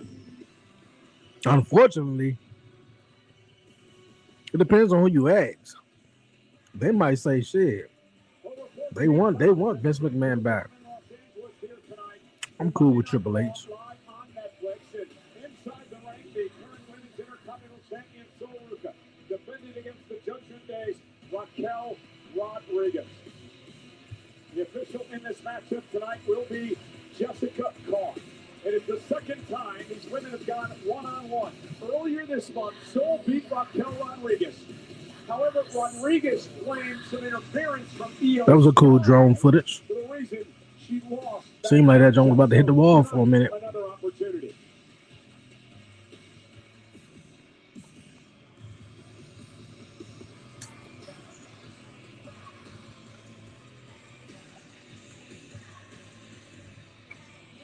Another tough test by Sol Ruca, who's only been competing in a wrestling ring for 4 years. Out of the way just in time. Off the second rope, Raquel, though, we're going to use her power in this match. Oh, you know what? I could have plugged it up to that. Kick toss by Rodriguez. Ruca. I might try it, but I think everything gonna cut off. The leg on Rodriguez and a kick out. To your point, Sol Ruca doesn't have an experience advantage over Raquel, so she can't lean on that. What Sol needs to do is stick with what brought her to the dance. She is an otherworldly athlete. We've seen the Soul Snatcher. Oh! There's very little, physically speaking, Sol Ruca can't accomplish. So if you're Ruca, how do you keep the title against the physical Rodriguez? Stick and move. Oh, okay. Shit, I ain't been keeping up with it. I like hear bits and pieces of it here and there, but I really haven't heard too much of it though. But if he won the case, I think the story that would be a great closure story, in my opinion, is they do a story maybe at a WrestleMania somewhere where you get Vince McMahon come back and Vince McMahon want to be in control of his company. He want to run shit, but Triple H is running it, you know. So, you know, kind of more so like the battle of the billionaires. Triple H, he picks his superstar who's going to defend him. Vince McMahon got his guy. Whoever wins runs WWE, is in control of WWE. Some shit like that. I think it'd be a great, compelling story. You know, I think a lot of fans who don't like the booking of Triple H or want Vince McMahon back, and there's a whole lot of comparison. Hey, if Vince McMahon here, he would have done that. He would have did this. He would have done that. He would have did this. Hey, we don't know. Some things we kind of know, you know. But yeah, man, like I don't know. But if he does, I wouldn't be surprised. I wouldn't be surprised. And the only one of, if not the only way I see him returning to WWE, only way is if he's getting inducted into the Hall of Fame. His daughter was just inducted this past WrestleMania at the Hall of Fame. I can see him being inducted into the Hall of Fame too. A company which he, came up with, and his family business, or better yet, his father. He bought the company from his dad and turned the company into a, global business, global phenomenon. So, I won't be surprised. But yeah, I could definitely see them probably bringing him back to put him in the Hall of Fame, and he probably have like a little crash out speech, talking about some shit that question Triple H booking compared to his own. I'd be like, man, I wouldn't have done that shit like that though. But hey, Brad basically was the one who leaked the story after she agreed to the disclosure agreement. So after she agreed that this wasn't, that this wouldn't come out to the public or whatever, she basically leaked the story of, Vince McMahon, and all of this stuff like that. But I mean, hey, look at. I mean, I remember when it initially, the story broke. It didn't surprise me because of the character Vince McMahon played. Now I know I wasn't the only one who thought like that, and probably thought like, man, the man probably did it. But at the same token, I don't know, But is it easy for me to guess or assume that he may have done it? Yeah. Like the shit he was doing on TV with Stacy, Tori, Trish, Sable. I mean, you name it. I mean, just you name it. The shit he used to do, that had me thinking like, yeah, that sounds like him. That sounds like him.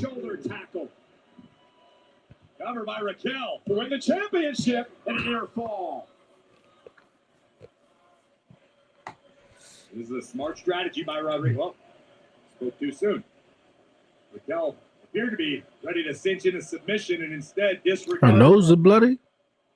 Yes, her nose. Punish Ruka as she takes her own blood. And I understand the mentality of Rodriguez. I understand what's going through Raquel's mind right now. But the fact is, she is dealing with a reigning champion, Sol Ruka, who showed up and has set the world on fire. This is the same woman, the same Sol Ruka, who beat Becky Lynch to become the Intercontinental Champion. So to your point, Raquel has to fight through this and focus on Sol Ruka and the championship. Bishop Jessica Carr doing a great job trying to keep the blood out of the eyes of Raquel, understanding what that can do to a competitor. You get blood in your eyes, you might as well kiss the fight goodbye. I mean, I didn't even expect the crowd to cheer for that. I mean, I guess it depends on what city that you are in, right? If you're in like Philadelphia or Chicago or New York, maybe they would have booed that shit out the building. Like, bro, let them bleed. And like in wrestling, man, shit gonna happen. You're gonna get busted open. I think sometimes the blood tells more of it adds to the story. It adds to the story, man. I'm about to say, come on, cameraman, what the hell y'all doing now? You need to have a talk with the producer. Look what happened with Becky Lynch. That sort of made her, right? Stone Cold Steve Austin. WrestleMania 13 in Chicago. That made him. So like I said, I guess it depends on where they at. These are incredibly valuable seconds for the champion Sol Ruka to recover, to re-strategize in any way, shape, or form. And when you're Raquel right now with a busted nose, you may be on offense, but it's incredibly tough to breathe. And that could be coming into play. Nice uppercut by Ruka. Here's the reversal. Soul off the ropes.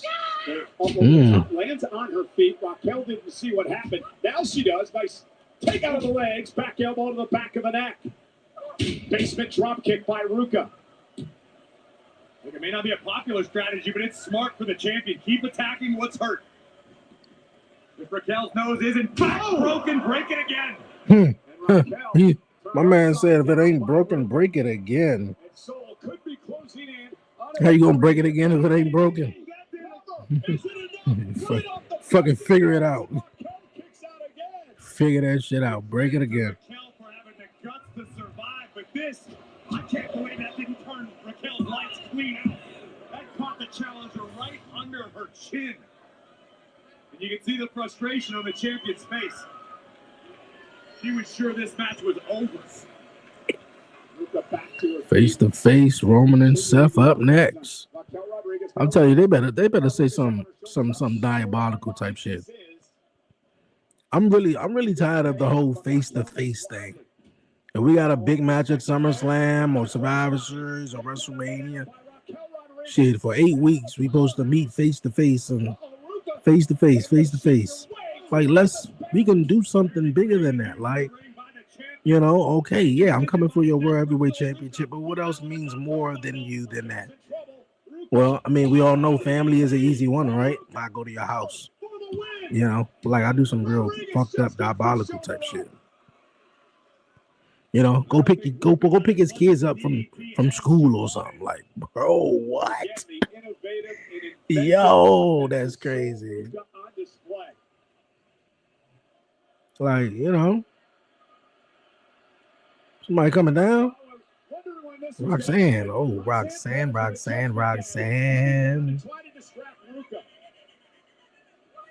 She said, no. You're gonna roll your ass back on out here. Oh, Liv Morgan. Oh. Nah, she kicking out.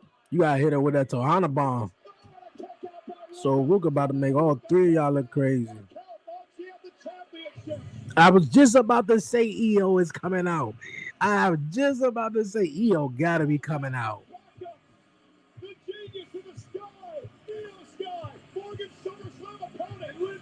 Oh shit.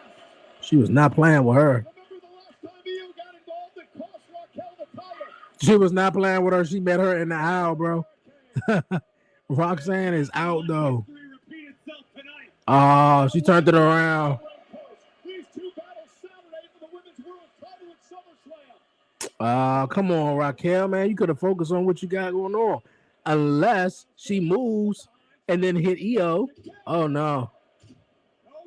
No, that did not happen. On the apron, continue to battle it out. Oh. My God. EO clutching her knees in agony, but meanwhile, oh, who that? Oh, that was Roxanne. Oh, she about to hit a Tohana bomb. Yeah, come on, Raquel. 1, 2, 3. That's what's up. That's what's up.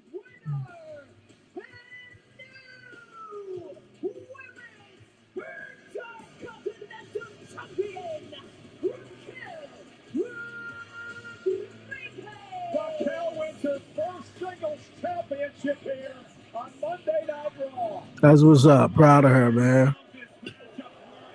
Because it was looking bleak for a minute. It was looking like that Sol Ruka and them was about to pull it out. And Roxanne was laid out too. Right place, right time. That's right, Coy. Hit the Tohana bomb and that was it. That's what's up. I'm happy for her. Definitely happy for her.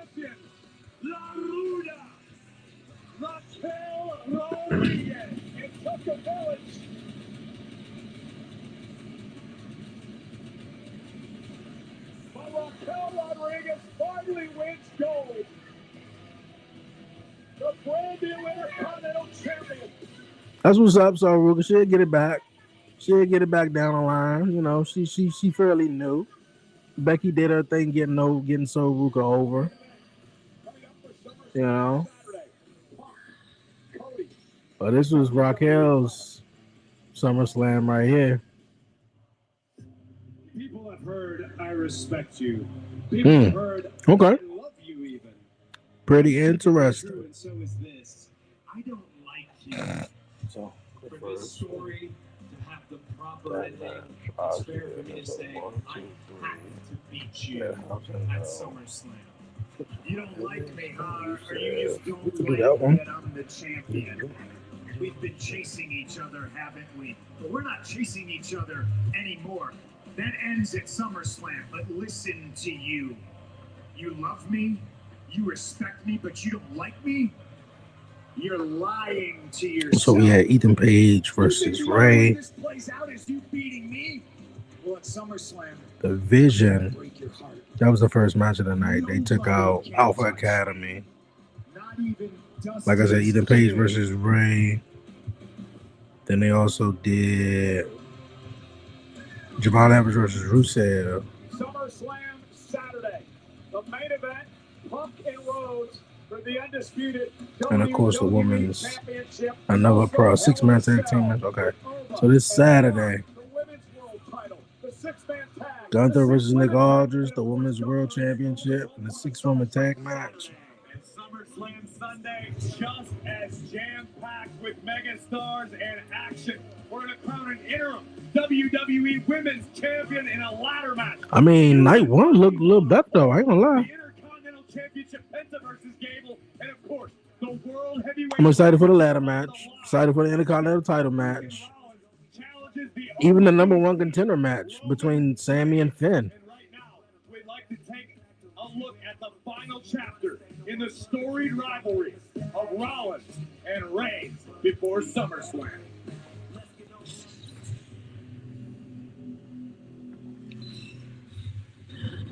Two of my least favorite people against me in the same match. What can go wrong? Paul Heyman is returned to the original driver's seat. How apropos this would be. Always one step ahead. Oh my God! I own you. Proof once again that when you try to copy me, you will always fail.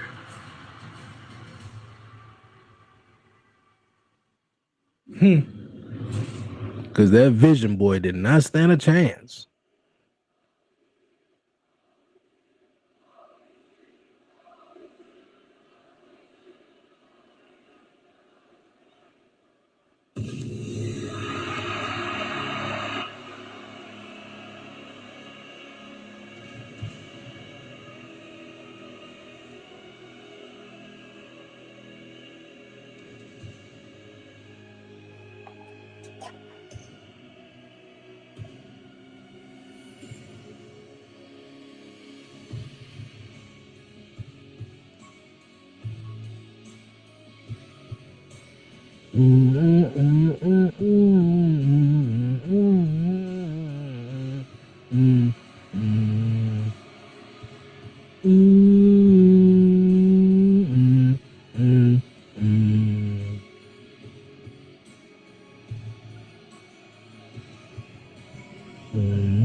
OTC. The World Heavyweight Champion, the OTC, Roman Reigns. Roman Reigns and his SummerSlam opponent Seth Rollins face to face live next. So you got a funny feeling that he would get disrespected with it? Oh, Roman Reigns gonna get disrespectful with it. He got disrespectful. What was it? 2 weeks ago. You know, when he was talking to Seth. What you gonna do? Win it, and then go get hurt? I had the opportunity earlier today to sit down with Roman Reigns for an interview that is going to air on the Countdown Show over the weekend for SummerSlam.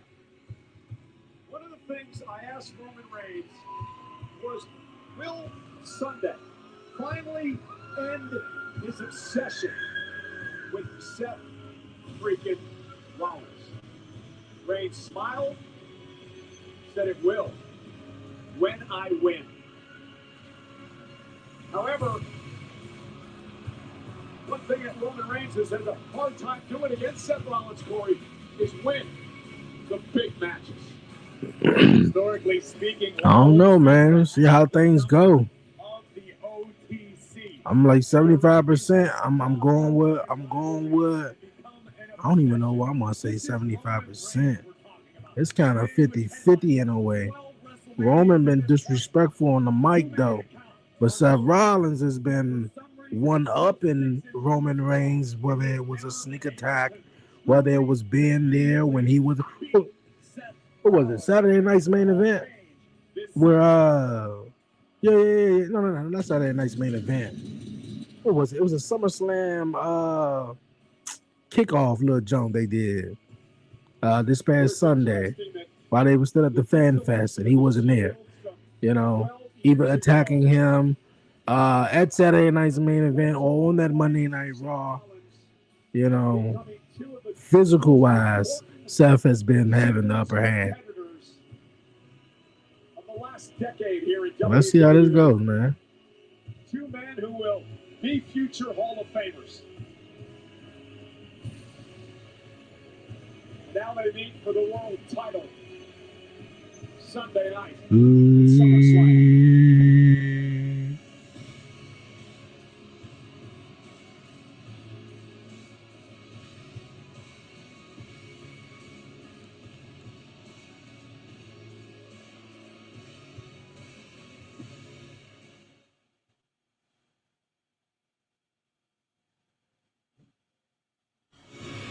Here's what the weekend looks like in Minnesota.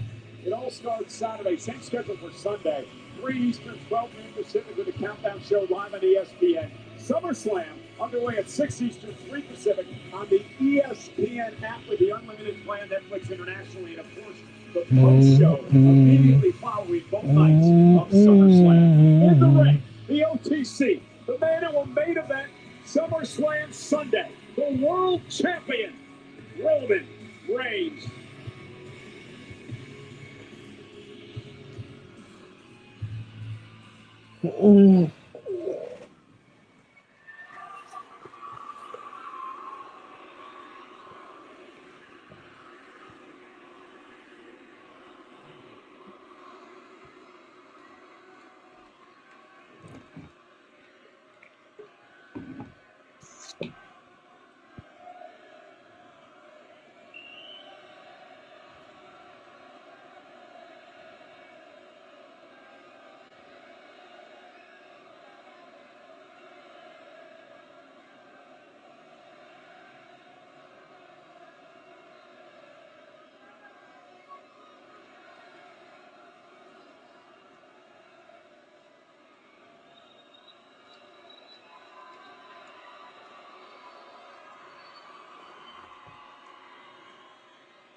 All right, Roman.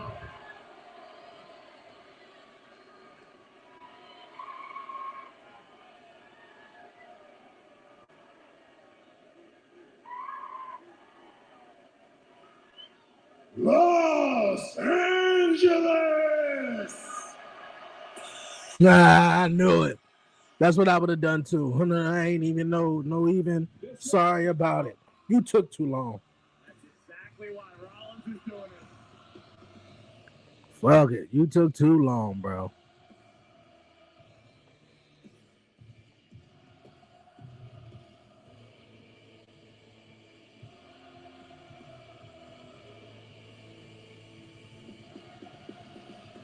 Burn it down.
Los Angeles!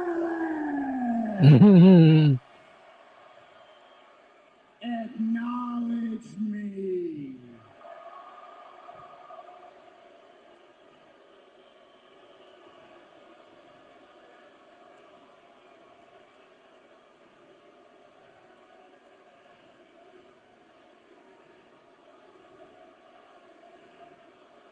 Hey, like OTC, yeah.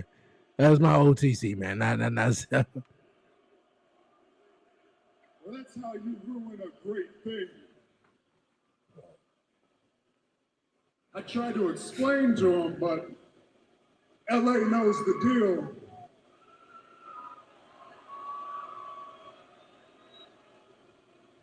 You're an asshole. Guilty. Guilty. Look, you're right, I'm the bad guy. I'm the bad guy here, LA. When it comes to you and me, I'm the bad guy, and you know what? That's fine with me, because that's how I get mine. Some of us get everything handed to them on a silver platter. Some of us start on third base. Not me. People like me, we gotta grind, we gotta hustle, we gotta survive to get ours. And I'm not taking anything away from you. Nothing at all.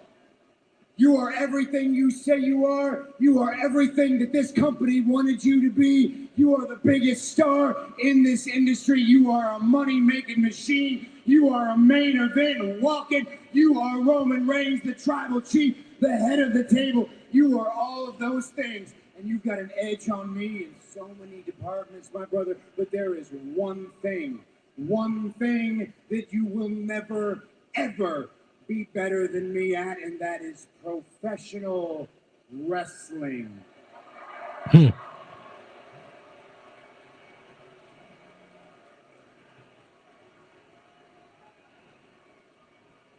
see, when it comes to what goes on in this ring, I said it before, I'll say it again, I own your ass. And when it comes to what goes on, I mean, inside that thick I get what Steph's saying though, but at the end of the day, though, like at the end of the day, it's not about how much great you are in the in-ring circle. It really boils down to how much of a superstar that you are. Yes, the wrestling moves go with it, but are you a superstar or are you just a really great wrestler? Every single time I own you. You know, I seen something when somebody was talking about Kenny Omega was like better than Roman Reigns or he's a better superstar than he is. Kenny Omega is a great professional wrestler. He's not a superstar. nowhere near on Roman's level. Like I did at Royal Rumble back in 22. Or maybe this time, you call in the bloodlines to do your dirty work for you since you can't seem to get anything done on your own.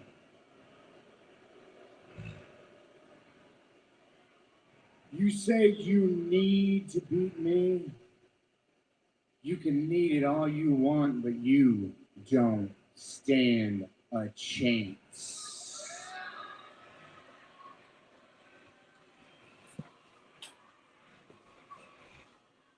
You just don't get it, do you? There's a lot of people standing around the exits. They ready to go. They know the show about to be over with too. Trying to beat the traffic. I'm the only true champion around here.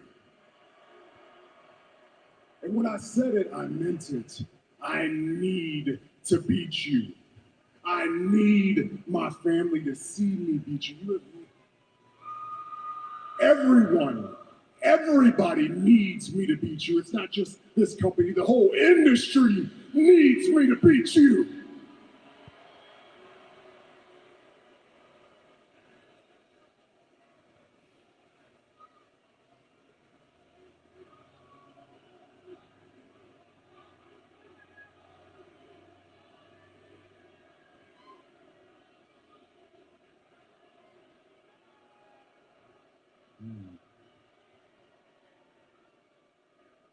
It's funny the things we need, huh?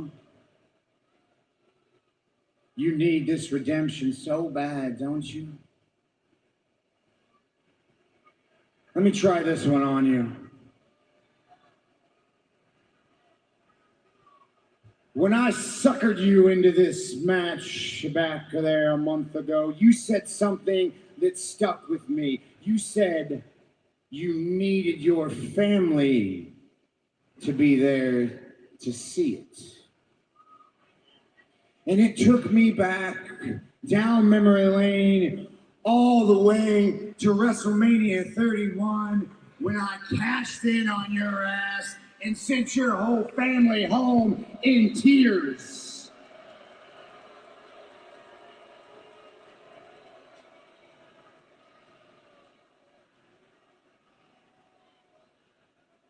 Let me tell you this, I hope your family is there on Sunday,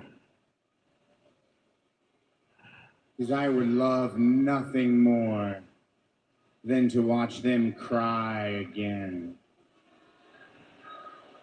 Roman, I know you ain't about to just stand there and just let them talk about your family, though. Is a fraud. Their daddy is a loser. And their daddy will forever and always be Seth Rollins' bitch. No. Rollins crossed the line. And Roman Reigns beating the hell out of Rollins. Seth trying to get back to his feet. And Roman is irate, incensed. After the words of Rollins got personal here tonight. It takes a lot to get under the skin of the OTC. But that's exactly what Superman punch. A Superman punch by Reigns. Rollins ran his mouth once. Wow. No.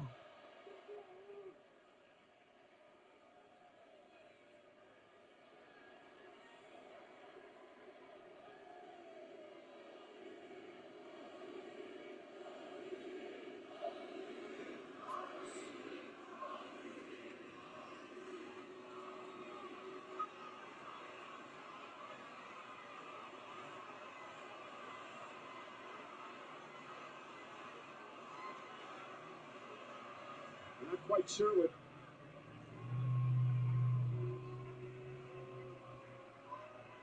Roman is thinking about here, but the world champ,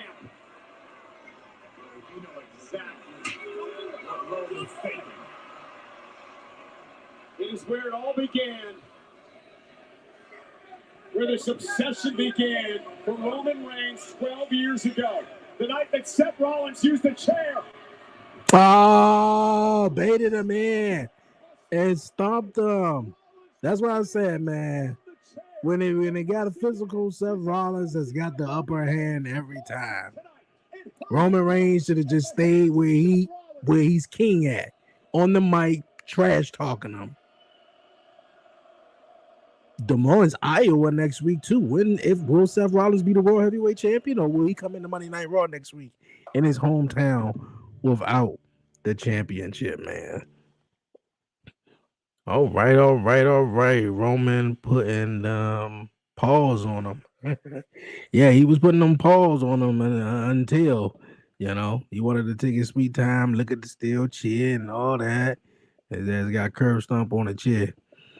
But yeah, man, that was Monday Night Raw for you, man.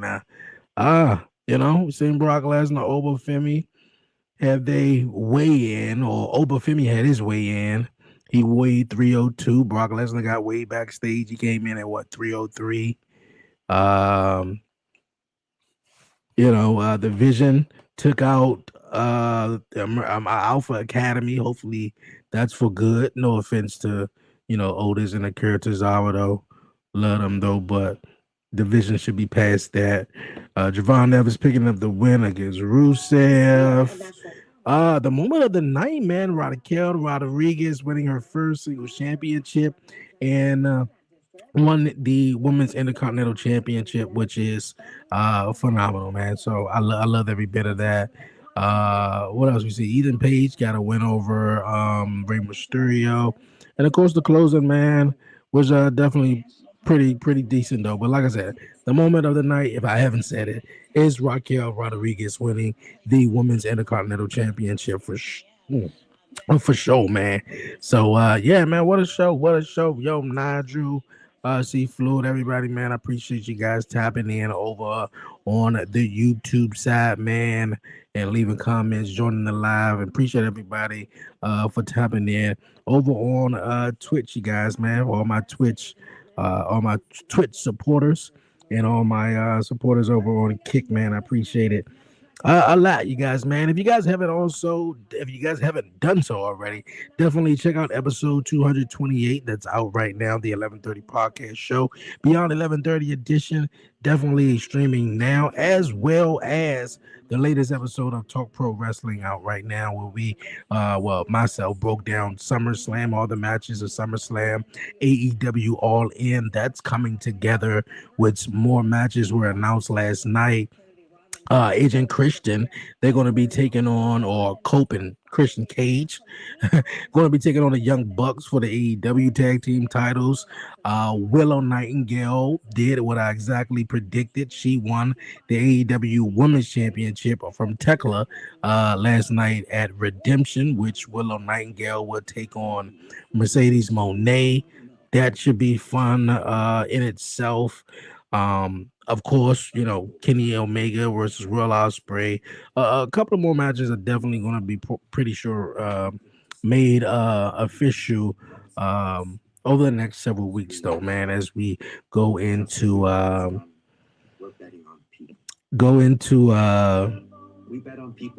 SummerSlam and all, and this might be it for Otis.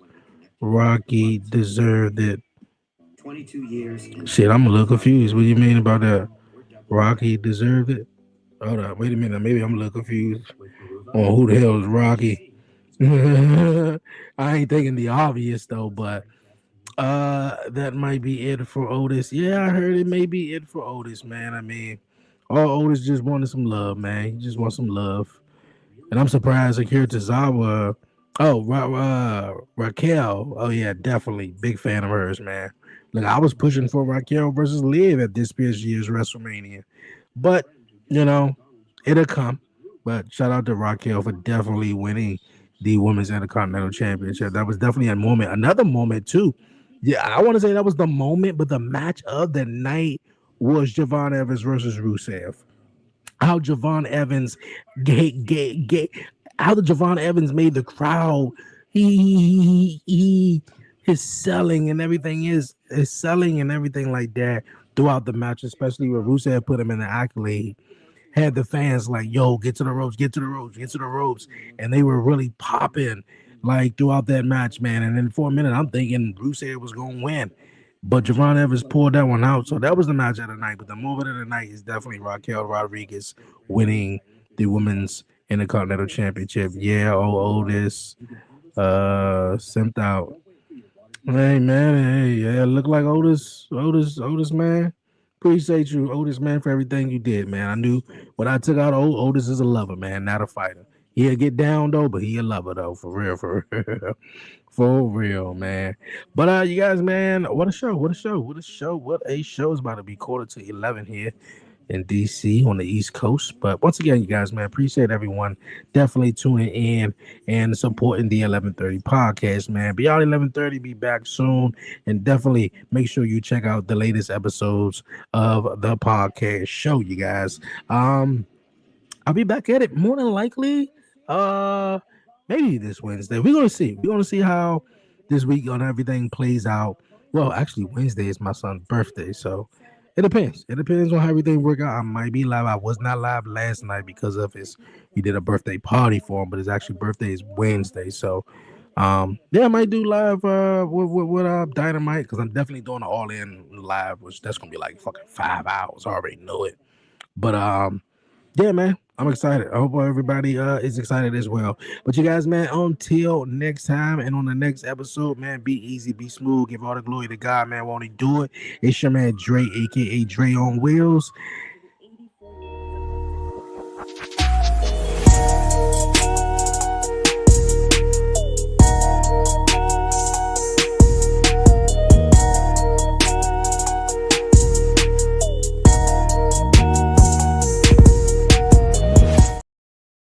For real, man. I was still talking. Man. Dre, aka Dre on Wheels. Now, go to bed.